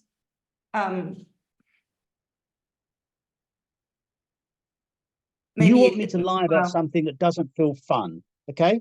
Well, the thing is that the fun is a distraction. It's a diversion. Finding it fun. If I was to lie and say I am a cripple in a wheelchair, that feels bloody awful. Okay, right. Okay. So the point I was making was any lie, even the slightest one, is going to show up as a contraction in the body. Whereas this a truth is going to show a yes. It's like, yes, yeah, I have no control. Yes. It's a big I disagree yes. with that. I disagree with the underlying principle that all truths make you feel good and all lies make you feel bad. I disagree with that. We're not talking about all, well, it depends on the level of the truth, but we're just talking about this one specific item, because we have to look at the different truths. For example, for myself, I've had a big thing about speaking in public, appearing stupid, and all the ramifications that went on it. But when I got through all the complexes and stuff, and I said, God, yes, I'm stupid, and I could be free, I just laughed and said, yeah, of course I am. and there was freedom in it because now I'm able to speak to you without feeling, oh my gosh, you know. So Good. True or not, it's maybe the wrong word. It's more like a yes. There's a liberation, and maybe the word true is a little bit tricky. Anyway, so that's my contribution. No, thank you. And I but- understand where you were going with it. Okay. Thank you, Rowena. Mm.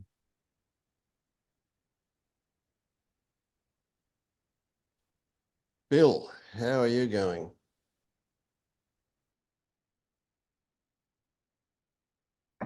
Hi, Vince.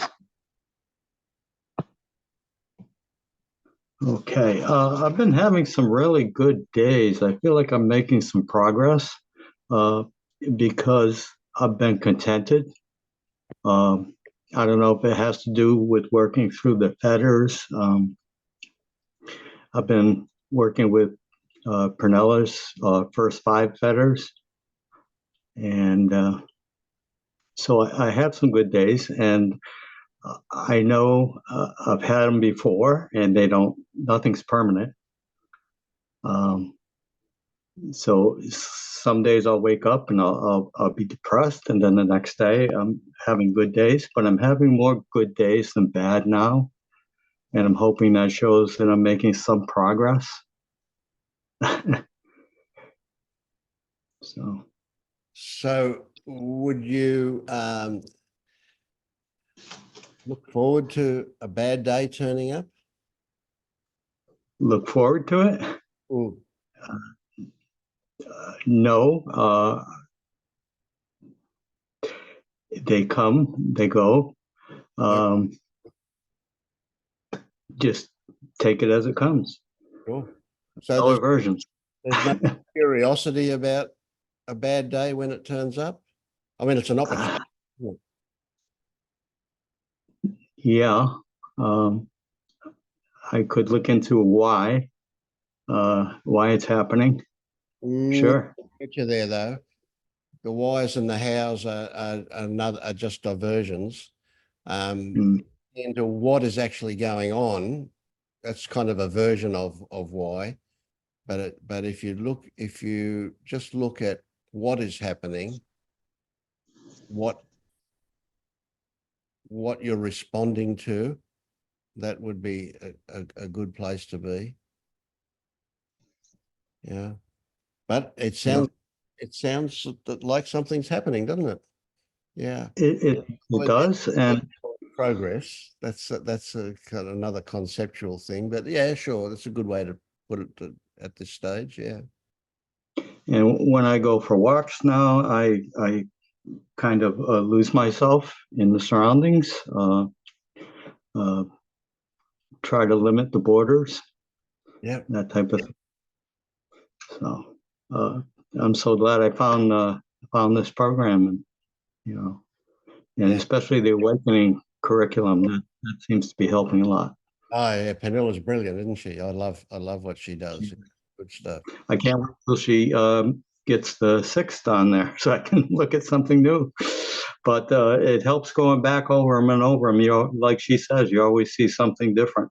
Oh yeah, yeah. And I rather imagine that never stops, that one. But yeah, it gets further and further apart, maybe. Yeah. Good stuff. Yeah. What I'm concerned about, I've been reading a book by Christiane, and she says that all the fetters, when they drop, there's a shift, except for one fetter. I think it was 9th or something, and I don't really feel any shifts. Yeah. Okay, don't worry about that. I is my reaction to that. Christiana, I like her stuff, but she's very a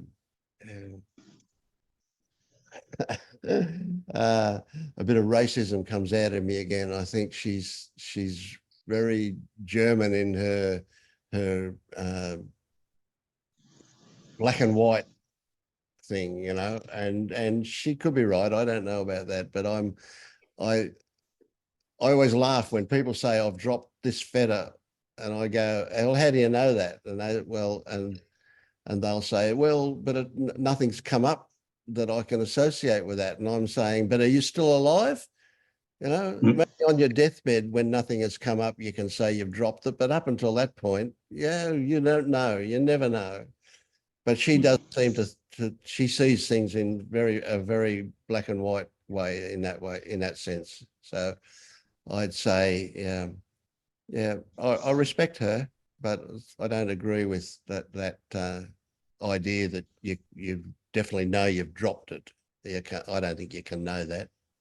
But anyway, that's my story. Yeah. Just building on that, Vince. As I understand it, Kevin Chanelick was the one that helped Christiane through the fetters, and on his website he makes a very clear statement, which is so important here. I think he said that dropping fetter 1 for him, there was no discernible event. James, yeah. Now that's someone who's regarded, and I know that's a story, but you know, he's helped a lot of people with fetters. But for him, fetter 1, no discernible event. You can go and check it out on the website. Yeah. But, yeah, May I jump in for a moment? Yes. Just a second. Yeah, go. When you look at and listen to quite a lot of people here, you can notice that they're usually not looking for any kind of, I don't know, enlightenment or awakening. They are looking for an event. They are looking for a shift. They're expecting something to happen, and this is what they want, actually. I suspect that they don't even want to be awakened. They want to feel awakening. It's just a thought. It is most likely bollocks, just like everything, but it is so it is quite clear, to be honest, when I listen to quite a few guys here. They know they are, I said it wrong. They may just as well be there, but there was no event. Yeah. And this is incomplete in their mind. It is just not that. Yes. That it must be something different. There must be more. It's waiting for me somewhere. I have to find it. No, you have to stop looking. Yeah. That's it. Event, go and have some psilocybin. That'll give you that event. But then the mind will come. Yeah. Oh, well, it was drug induced, so it doesn't mean anything. Yeah. So whatever. There's no winning. No. Yeah. What James, what Seb is kind of pointing to, is I was thinking about a minute ago. When you're asked the question, is there a separate self? It should be a big yes for you. And that separate self is this powerful aha moment. That's you. That's when I think of James, I think, or Alan, you're a big, powerful expectation called aha moment. That's it. You've seen through the rest of it, the emptiness of thought. You've seen through it all and how stupid it all is, but there's this one powerful aha moment thought that's left in it. It's called James and it's called Alan. And my question is, where does this aha thought get any authority to judge experience?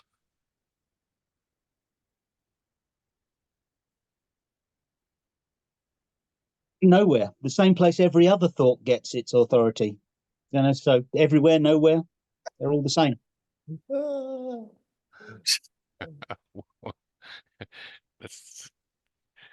I don't know where to go from there. Yeah. No, that was good. That was good, because it's like, I don't know, for maybe people like James and I, it's like, that's the last thing we're holding on to, because when we let go of that, we got nothing.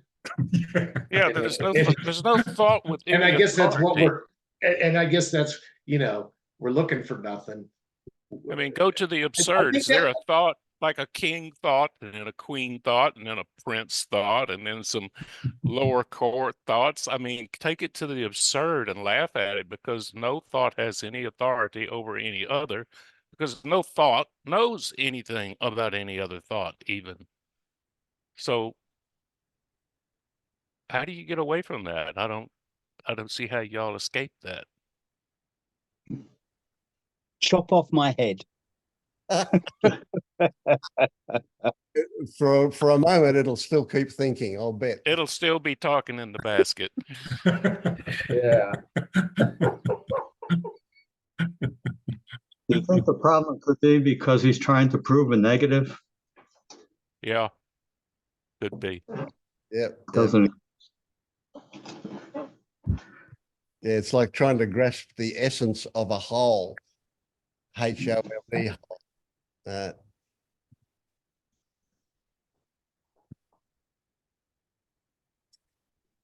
How are you, David W? Can you hear me? Yes, I can. Yep. Okay. I've got a new setup, so I don't know whether this is working or not. Yep. You shaved your beard off as well, have you? You're a long... Yes, I did. I'm going scuba diving. Ah, right. And you can't have facial hair, so I got rid of it. I've had the mustache for 50 years or so. And it was really weird taking it off. When I look in the mirror, who I see is my father. Yeah. And that's not the person I want to meet in the mirror. Anyway, I'm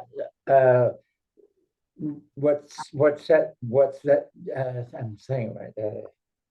Zeb said was exactly, that's it. The two distinctions for me is I'm from here and from reading, I'm getting there. But there's also, I want this moment of recognition that there is no self, and I know absolutely, and that's going to last forever.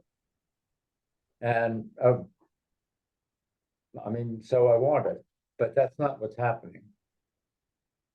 And what's happening, and the other thing is, I forget who it was that was speaking about it, but I am aware that I am not aware of my body in terms of my emotions.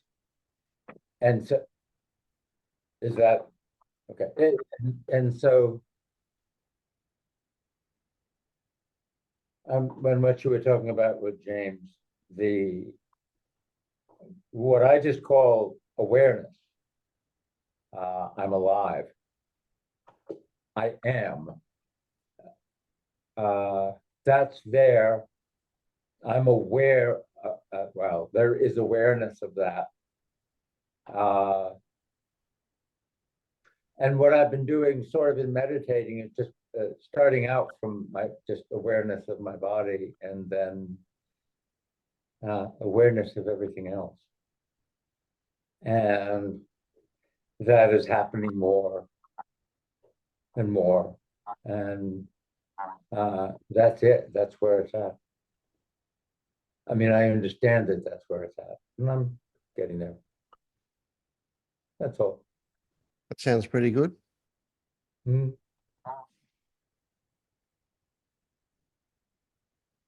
So I'm Just pretty cited the sure that local the, oh, my bad. Go on, Brian. Yeah, I'm pretty sure that I mean, it's control itself to say this, but that the sensation that I'm experiencing or was experiencing is control. Or is like the need for control, or the sense of like, oh, I believe I'm in control, or like things are going to be okay as long as I do this or do that, and like configure things this way or think this way, or yeah. That's it. I mean,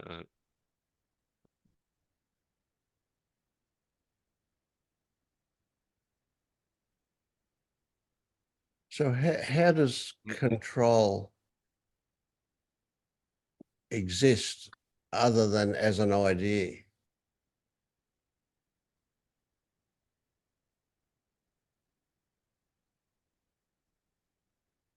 yeah, no, so it can't, I guess you're right. It can't be the sensation.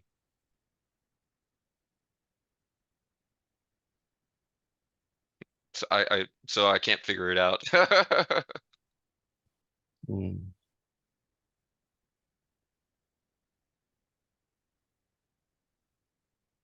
Hmm. Yeah, I don't know. I can't figure it out. Yeah. Yeah, that's a good place to be, eh? Yeah. I guess it's not a good place if there's continual trying to figure it out. But once you accept you can't and stop trying, that's the good place I'm talking about. Yeah. Yeah, definitely as I was feeling the sensation and just allowing it to be as it is, it did feel like there was just like some happiness or just joy or something there. I don't know.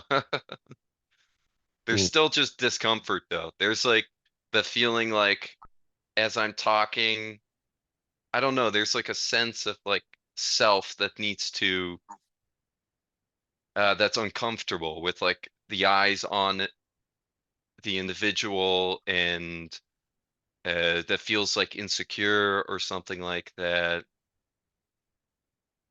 But these are all like the mind's problems to fix, aren't they? They're the mind problem that the mind creates, and the mind will never Yeah. fix them. Yeah. Mm. Yep. Ah. Yeah, exactly. That's good. Yeah. I find it helpful and sometimes that it it thoughts will just make stuff up if they, you're looking for this answer and I, I've watched it, it just makes stuff up. So it's sort of, you can almost look at thoughts like sensations as well. Oh, I have a stitch there. Oh, okay. Oh, there's a thought. Oh, do you see what I'm saying? Because the whole job of thought is for us, kind of to function, get around and not get run over by buses and eaten by tigers and things like that. But other than that, it unless it's in the direct experience of something, the rest of it's just making a lot of stuff up. Like a lot of stuff we've heard, and it's conditioned into us, or a lot of stuff we see and people tell us stuff over and over again and we believe it, or we've had an experience that we reference back to. I thought says I know what that was about. But sometimes if you just look at it, you can really watch and go, that just, what is that? It'll do anything. You can kind of give it a bit of a personality sometimes. And it just look how it's so desperate to get your attention, and it'll make things up. Just makes it, I was watching Thoughts the other day and I was like, what, this stuff is fantasy stuff. So that's why Yeah, so yeah, and if you look at the mechanics of how it's always trying to come up with why something happened, or what's going to happen, or why did that happen, it really wants to give explanations out. It kind of its job, because it's sort of like we need to remember what what a tiger looks like, because I saw someone get eaten by a tiger once. So, oh, that's a tiger. But then we make up stories between that. Do you see does that make sense?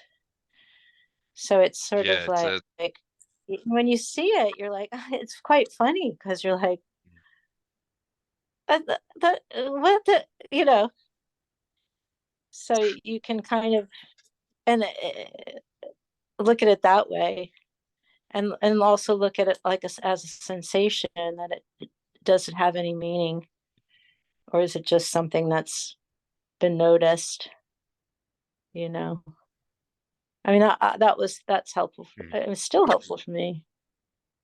So Yeah, for sure. Yeah, it seems like it's just it's a constant just dreaming, but it's maybe I thought there was something in it, but I'm really seeing that it's all suffering. well, that's what it's saying. Yeah. Yeah, that too. Well, we don't know that. Yeah, I could feel Really. something sticky here that's like, oh, I do know something, or that wants to hold on to some semblance of, yeah.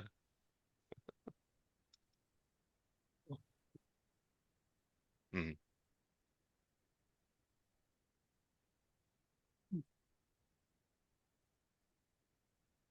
How are you going? So Ian? to me, Oh, sorry. Go on. yeah, I was just going to say, to me, it's sort of the opposite of control is an open awareness to just everything just happens, and you're just sort of there, allowing everything to happen. You're just aware of what's going on, and you're not trying to control anything. Seems to be the state that I just think of as being awake for me. And I would even add to that there's a lot of stuff going on that we're not aware of, and we don't need to be aware of everything. In fact, I'd almost go to the point, and I say almost to the point where being aware is thinking. So in a sense, what we I'm going to say what we're looking for, or what is good is not thinking about it, not being aware of it, but rather being experiencing it. Oh, I don't know. This gets really subtle.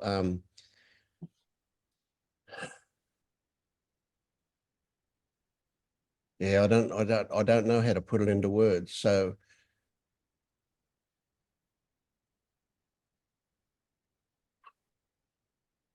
is being aware thinking? Is being aware thinking? You question that. I want you to question that. Oh, Don't believe anything I say. Just no, I am questioning it. So during the day, ask yourself, when you're aware of something, am I thinking about it? Am I thinking about what I'm thinking about? Is that being aware? Right. So, for example, right now, before I mention it, using memory here, are you aware of the positions of your hand? Are you aware of the sensation in your bum on the chair or your feet on the floor? You're not until you think about it, are you? It's only when you think about it that you can say you're aware of it. Is that right? Ask it. That's a question. I'm not sure. Yeah. Because before you said, are you aware where your hands were? I was aware where my hands were. Were you? Okay. I suppose because I see them. But you can feel your bum on the chair now you think about it, I wasn't aware where my bum was, but just aware of my hands. I don't know. I'm sure I can be aware without thinking. Yeah, I mean, I'm sorry. That's what I call attention, where your attention is. But I don't think of that as thinking. I can bring my attention to my seat in the chair, but I'm not thinking about it. I can be thinking about it. I can have thoughts about it. Vince, It's a very fine are you line. Go ahead. Yeah. Sorry. There's no smelling without awareness. Is that Yeah. thinking? I don't Yeah, think it is. that's smelling. I love that it's a question, a live, active question. So when our attention first arrives at, say, a smell, does what happened after that be the arrival of thoughts about it? Sometimes yes, sometimes no, eh? Sometimes we want to identify what that smell is, if it's intense, if it's repugnant, or if it's pleasant, or whatever. We want to identify it, and then thought comes in to do that. But before we have to smell, but we do have to smell before we identify it, before we go to what is it. yes, and We're aware. you're aware of that smell. We're aware of the difference in the atmosphere that we're in. So what I said I was not accurate to say that awareness is thinking. I don't know. I'd like everybody to wonder about this today as they go about their experience and see what comes to mind. Yeah. And there doesn't be an answer to the question. It'd be even better if the question continues to be questioned. Yeah. Can we say awareness? Awareness is everything. What is there anything that's not awareness? Yeah. That's Question that experience. Don't get into a philosophical thoughts about it. Just ask your experience as you go about the day, that question. What about seeing something? I see a screen and I don't think about I'm seeing a screen, or I must not, I'm seeing a person. But actually what I'm just seeing is various colors. And then my thinking process fills it in and says, it's this. Is that what you mean by thinking, Vince?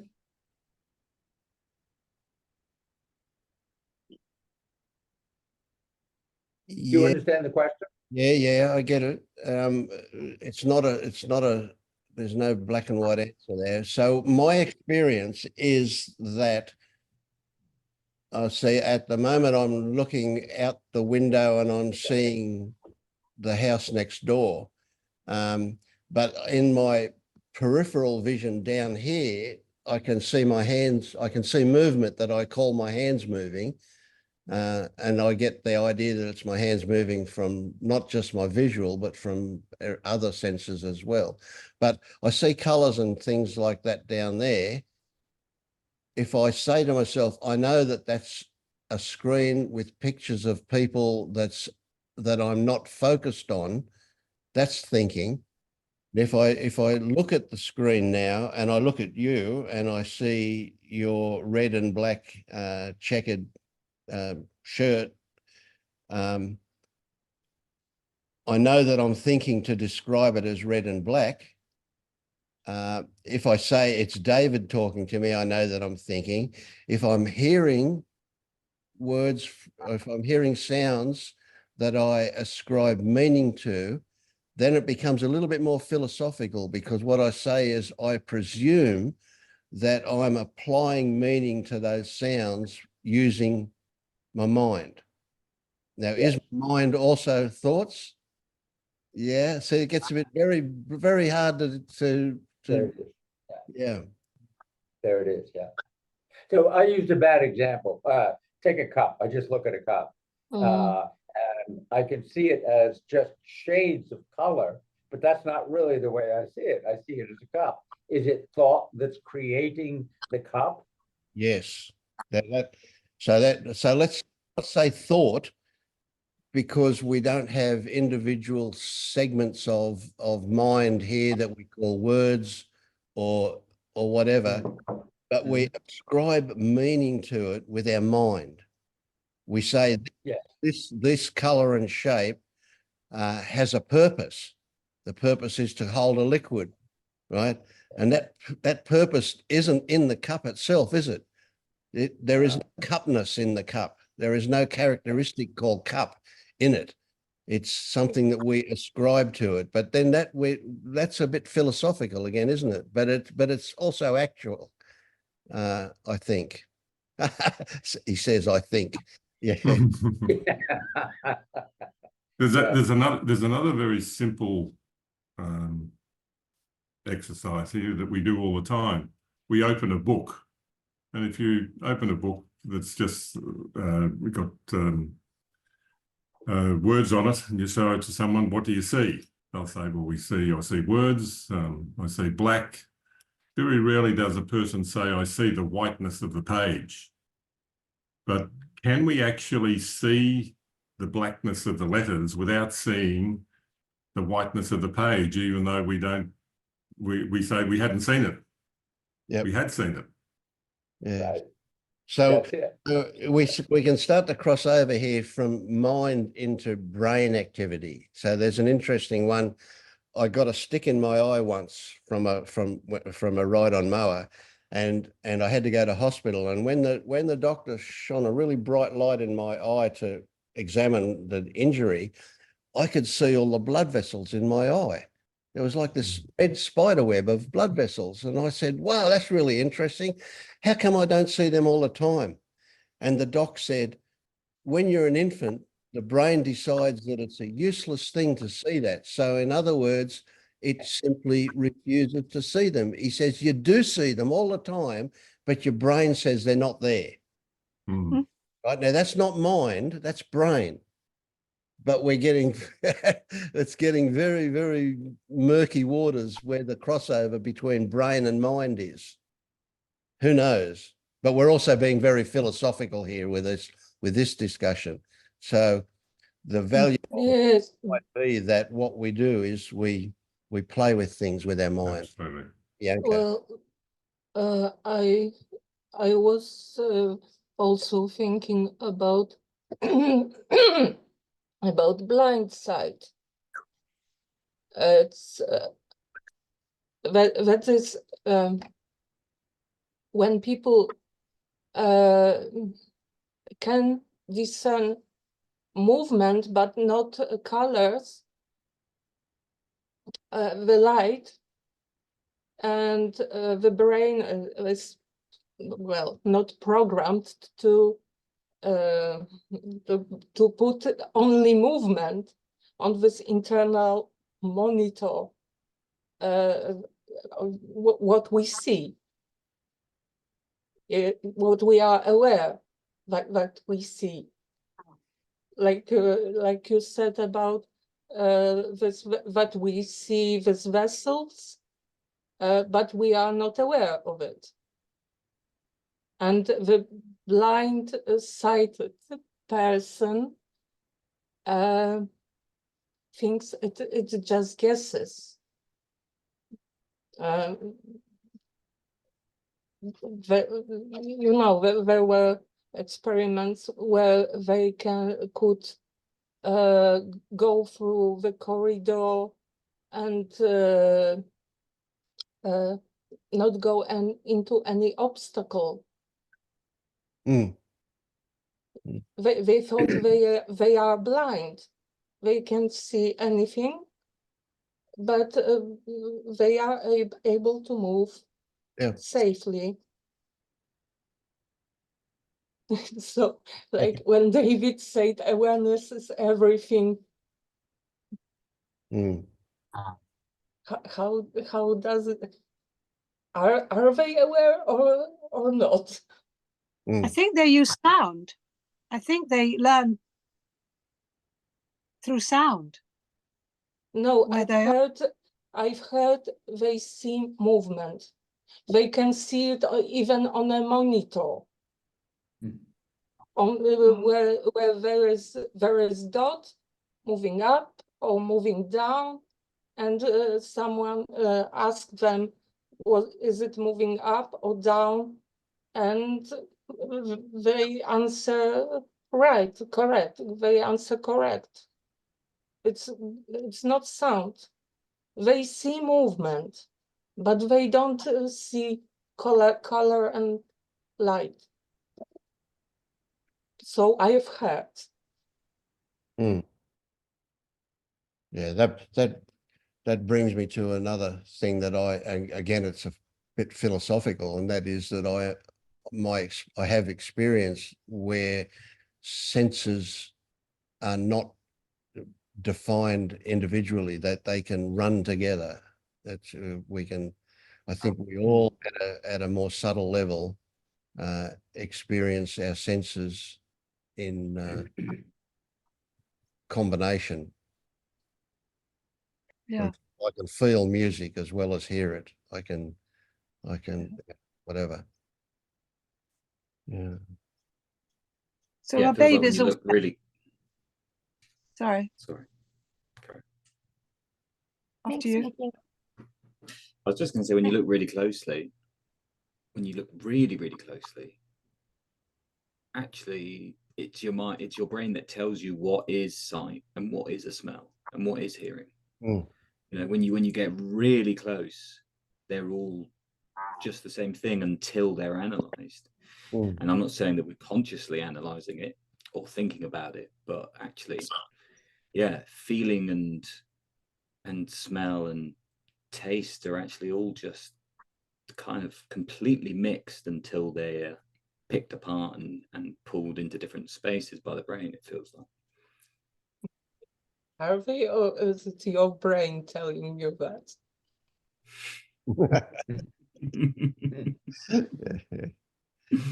Well, awareness is quiet. Thoughts are noisy. Awareness is just, when you're going down the street, you're aware of of the red light, of the traffic and all that. You're completely aware of your environment. There are labels on everything in your environment, but you're not saying that constantly. As you're driving down the street, you may be looking over the tomato stand over on the side, and those thoughts about the tomato stand are thinking. Those are kind of like objects coming up in consciousness. But that quiet knowing, which knows all of your environment simultaneously at any one time, is quietly in the background. It's kind of like the hard drive. Your hard drive you don't know you have a hard drive until you pull something out of it into active memory and you see it on the screen. Other than that, all the information is in the hard drive. It doesn't say anything until you pull it up or until you focus your attention on it. So I just call awareness, it's such a confusing term. I just call it knowing. It's just quiet knowing. And then if you pull something out of it into active memory, then it's just another noisy thought going on. I think of it in terms of a computer, and it makes it a lot easier for me to talk about it. That's just one analogy. But you can't be aware of what the knowing is. It's just, it's not something you can point to. You could say that I could agree in that as you're going and you know of your environment, you could say that you are identifying your environment 1,000,000 times a second. That, in other words, in any 1 second, there could be telephone pole, street, red light, pedestrian, stores. It could be like 1,000,000 quiet thoughts coming into consciousness in one moment. But I just distinguish that as being in kind of a quiet background because you don't notice it. The thoughts you notice is, hey, I see a tomato stand over there. I want some good tomatoes. It's a question of degree, not a question of existence or not, is the way I would say it. Yes. That quiet recognition going down the street, you just don't pay any attention to it. It's just, the stuff that catches your attention, the stuff that comes up on the computer screen in a way. Yes. So I've been doing this thing when I'm out in the woods with my dog Desmond, and he's from a reservation. He's a wild dog, so he's got to run, and he runs fast and he runs far. And I put goat bells on him to try to keep track, but he'll get way out of range where I have no idea where he is, and that big fear comes up in me. But what I've been doing is if I just stop and I get real quiet, I can always tell like the direction that he's in, and eventually he comes from that direction, but I can't hear him, or at least I don't think I can. And I don't know what's going on there, but it kind of it works every time where I know at least the direction that he's in, where he's going to come from. Yeah, there's a lot we know that we don't know that we know. Yeah. Yeah, and I'm starting to trust it where I don't like get worried. It's like, just be quiet and just wait a minute. He'll come, and, and he does. Yeah. Yeah, it's good. I think that's what I call intuition. Yeah, it's noisy thoughts obscure a lot of knowing of wisdom. You just get distracted. You know a lot, it's like Vince said, you know a lot more than you know. It's just you get so distracted with the thought train most of the time. And when that quiets down, that's when you start noticing stuff like that more, because you're just open to more, because you don't have all that clutter going on. But that's the way it is with me anyway. And maybe not so much noise. Maybe that's what awakening is all about. It's just getting away from all that noise. It was for me. That's it. Quiet. I want to ask. Sometimes it happens. I'm sitting at the desk and I start thinking about something and I go very deep in. I get lost in my thoughts, and it's nice for me. And then I find myself in the kitchen washing dishes. oh, how did it happen? Yes. So there was knowing happening beside this being deep in thoughts. That I knew how to go to the kitchen. I knew that the dishes need washing. I knew which dish. It all happened without me paying attention. Beautiful. Right. Absolutely beautiful. And that's it. That's a crux of things, isn't it? Yeah. And it is so nice. It's effortless. Yeah. And we all have many experiences of that all the time. And this is what Alan was saying earlier. And we overlook them. Because the nature of them makes it easy to overlook them, because we go through that moment of that where things are just happening. You might say flow, that's just another overlay, but things are just happening. And then we're back into being busy with thoughts again, and we almost instantly forget that moment because it was so smooth and so flowing and so easy. It doesn't imprint on memory. And we have them all day. Every day we'll have many of them, and we simply overlook it. It's almost like we choose to ignore them because they don't stand out. We're not measuring time in that gap, Yes, exactly. You kind of measure time by thoughts a lot of time. Oh, I've been lost in thought. I lost half my day in thought. And if you're not in thought, it's like you're not measuring time, and that's how you forget it. You just never knew of it. Yes. It's kind of strange, and now kind of a strange paradox. Yeah, brilliant. And because it happens to me when I'm lost in thoughts, and it's like the opposite of what the meditation teachers seem to teach, to be able to pay attention. Sorry, to pay attention to every moment. And it was always for me so effortful and so tedious. Mm. Yeah. Yeah, I can describe this awakening journey, in quotes, as a kind of a spiral where we start off before as a seeker, we are frequently lost in thought, and then we come out of that halfway around the circle that's a spiral, and then when we wake up, we back into being lost, but instead of lost in thoughts, we're lost in experience. Yeah.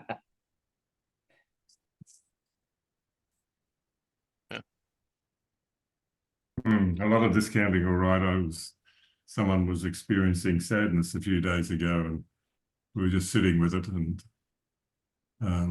I just had the sense, well, perhaps it's, you know, time. It seemed to have dissipated, and I just said, so do we need to, how do you feel? It's the time to move on, or do we just need to sit with it a little longer? And the response was, no, I think we need to sit with it just a little longer. So we sat another 2 or 3 minutes, and the response was, yeah, that really feels as though it's done, for want of a better word. And we were going to move on, and said, just before we move on, what told you to stay, that we needed to stay another couple of minutes? Don't know. But was it needful, actually needful? Absolutely, it was perfect. There's part of the knowing we're talking about that we so often overlook. It's not even a thought, it's just a felt sense. And there it is, wisdom. I mean, it wasn't the mind or the brain told us that. Yeah. There's no real good word for it, really. No, there's not. Knowing is a poor substitute. Every time I say it, I'm like, I hate that word, but I can't find anything better, you know? That's right. It's just doesn't really fit. Come here, Gigi. Inner wisdom. Inner wisdom, yeah. That's pretty close. How often have you Close. been on a telephone call? How often have you been on a telephone call, an audio call? You can't see the person, and you just get this sense that they need to go. And you say, oh, you know, I think we'll wrap it up. And they say, yeah, that's great, because look, I've got another appointment in a couple of minutes. Not a clue about it from an intellectual point of view, but there's that knowing. And we discount these synchronicities all the time. But when we look at them, oh my goodness, it's like flower garden blooming. Yeah. Synchronicities, and there are more thoughts and everything, but they seem to just like flow like water. Don't they? Ever since then, it's strange, but you know, it's like coincidence. You could say, well, that has some meaning, but you say, well, meaning compared to what? That's the way it was supposed to happen. That's just another thought story that you're comparing it to something else that didn't happen, and you say, uh-oh, I'm caught in one of those loops again. Yeah, So, exactly. but they're fun, you know, when you see them and think about them. They are. Yeah. Well, listen, we're coming up to 2.5 hours, and just before we go, I'd just like to hear how you've been going, Lisa Jane.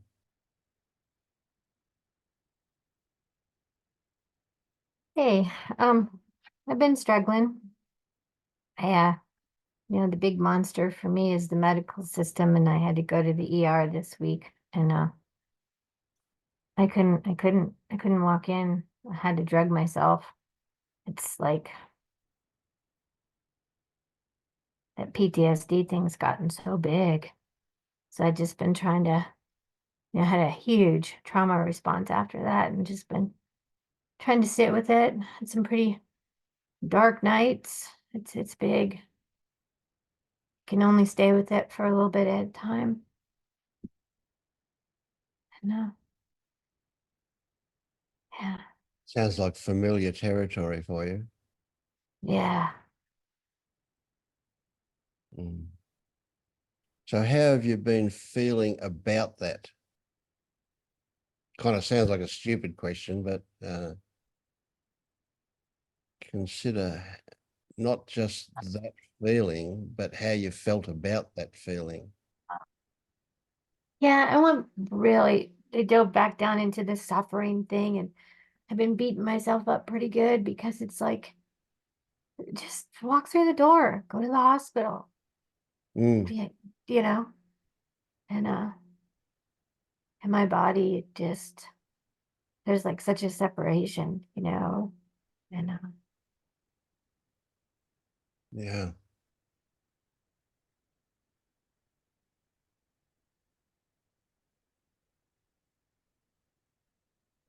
I'm thinking if you had to be your body, that would be pretty horrible, wouldn't it? Are you your body? I never have been, but I've been coming back into it, and whoa. Yeah. Visiting a horrible relative or something, eh? Not always, but a lot of the time, yeah. Yeah.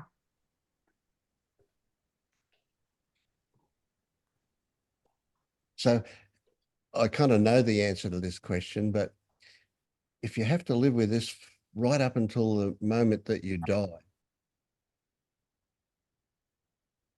where are the beautiful moments? I know, for example, in the woods, some of them for you. With your dog, some of them are for you. There are beautiful moments, aren't there? Yeah, definitely. And it's just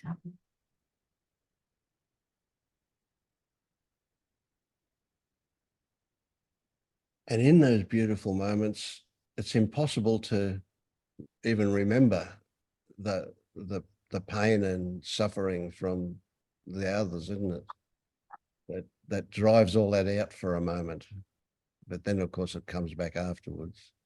yeah, but even like Paul was saying, you know, when I get into that space, the synchronicity of all the horrible traumas, I can see it all and it all makes sense and it's not bad.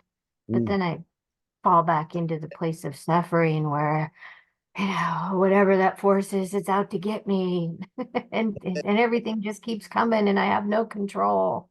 And the control thing, like listening to, I think it was it Brian? Every time that Brian would talk, I would cry today. And what I would feel was like just like this loss of control over everything. I have a kid right now that really is needing to be rescued and I'm not rescuing him. So that throws a little twist in on it too, you know, and there's a lot happening, a lot coming up.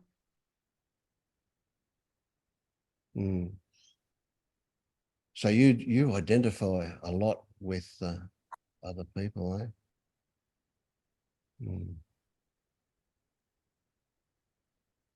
Can be a burden to have such a big heart, so much empathy, so much compassion, so much sympathy, and so much suffering. I want to laugh and cry at the same time.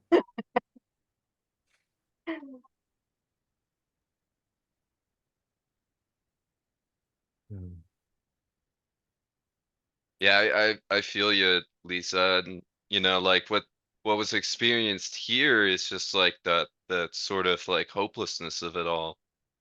Because I really tried to control things and like get them together and figure things out, and just didn't work.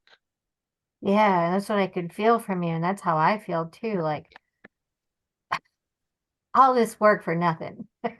Yeah, yeah.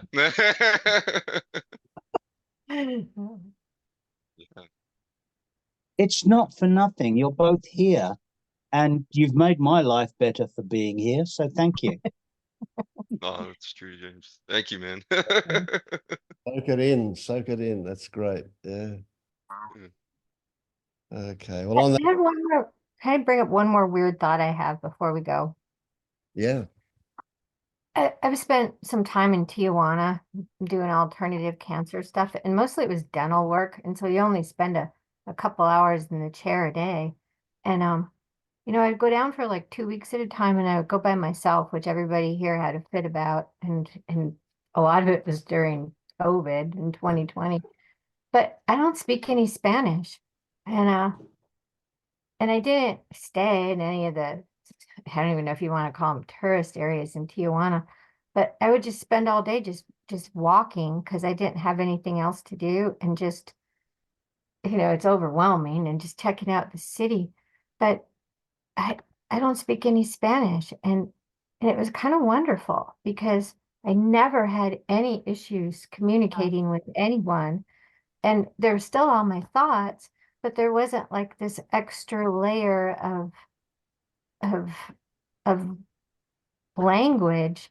You know, people call it a language barrier when you can't speak the same language, but in a way, I think it was better. Looking back on it, and I don't know what, maybe I just kept thinking about it during this meeting, that language just really can get in the way a lot of times. Language is really confining. Yeah, I get. Yeah. Yeah, and the communication happens at a whole other level than just mental stuff, eh? Yeah. It was kind of magic, I thought, you know, looking back on it. Yeah, there's a lot of magic around. Yeah. Good stuff. Ah, there. Well, I have to go back to the unreal world now and pretend to be a person. Great. Look, every meeting I say this, but every meeting I really mean it. This has been so good. It's great. I love it. Thank you, Vince. Thank you, Vince. Thank you all. Bye. Thank you, guys. Thank Thank you, you, Vince. everybody. See ya. Thanks, Vince. No worries. Thank you.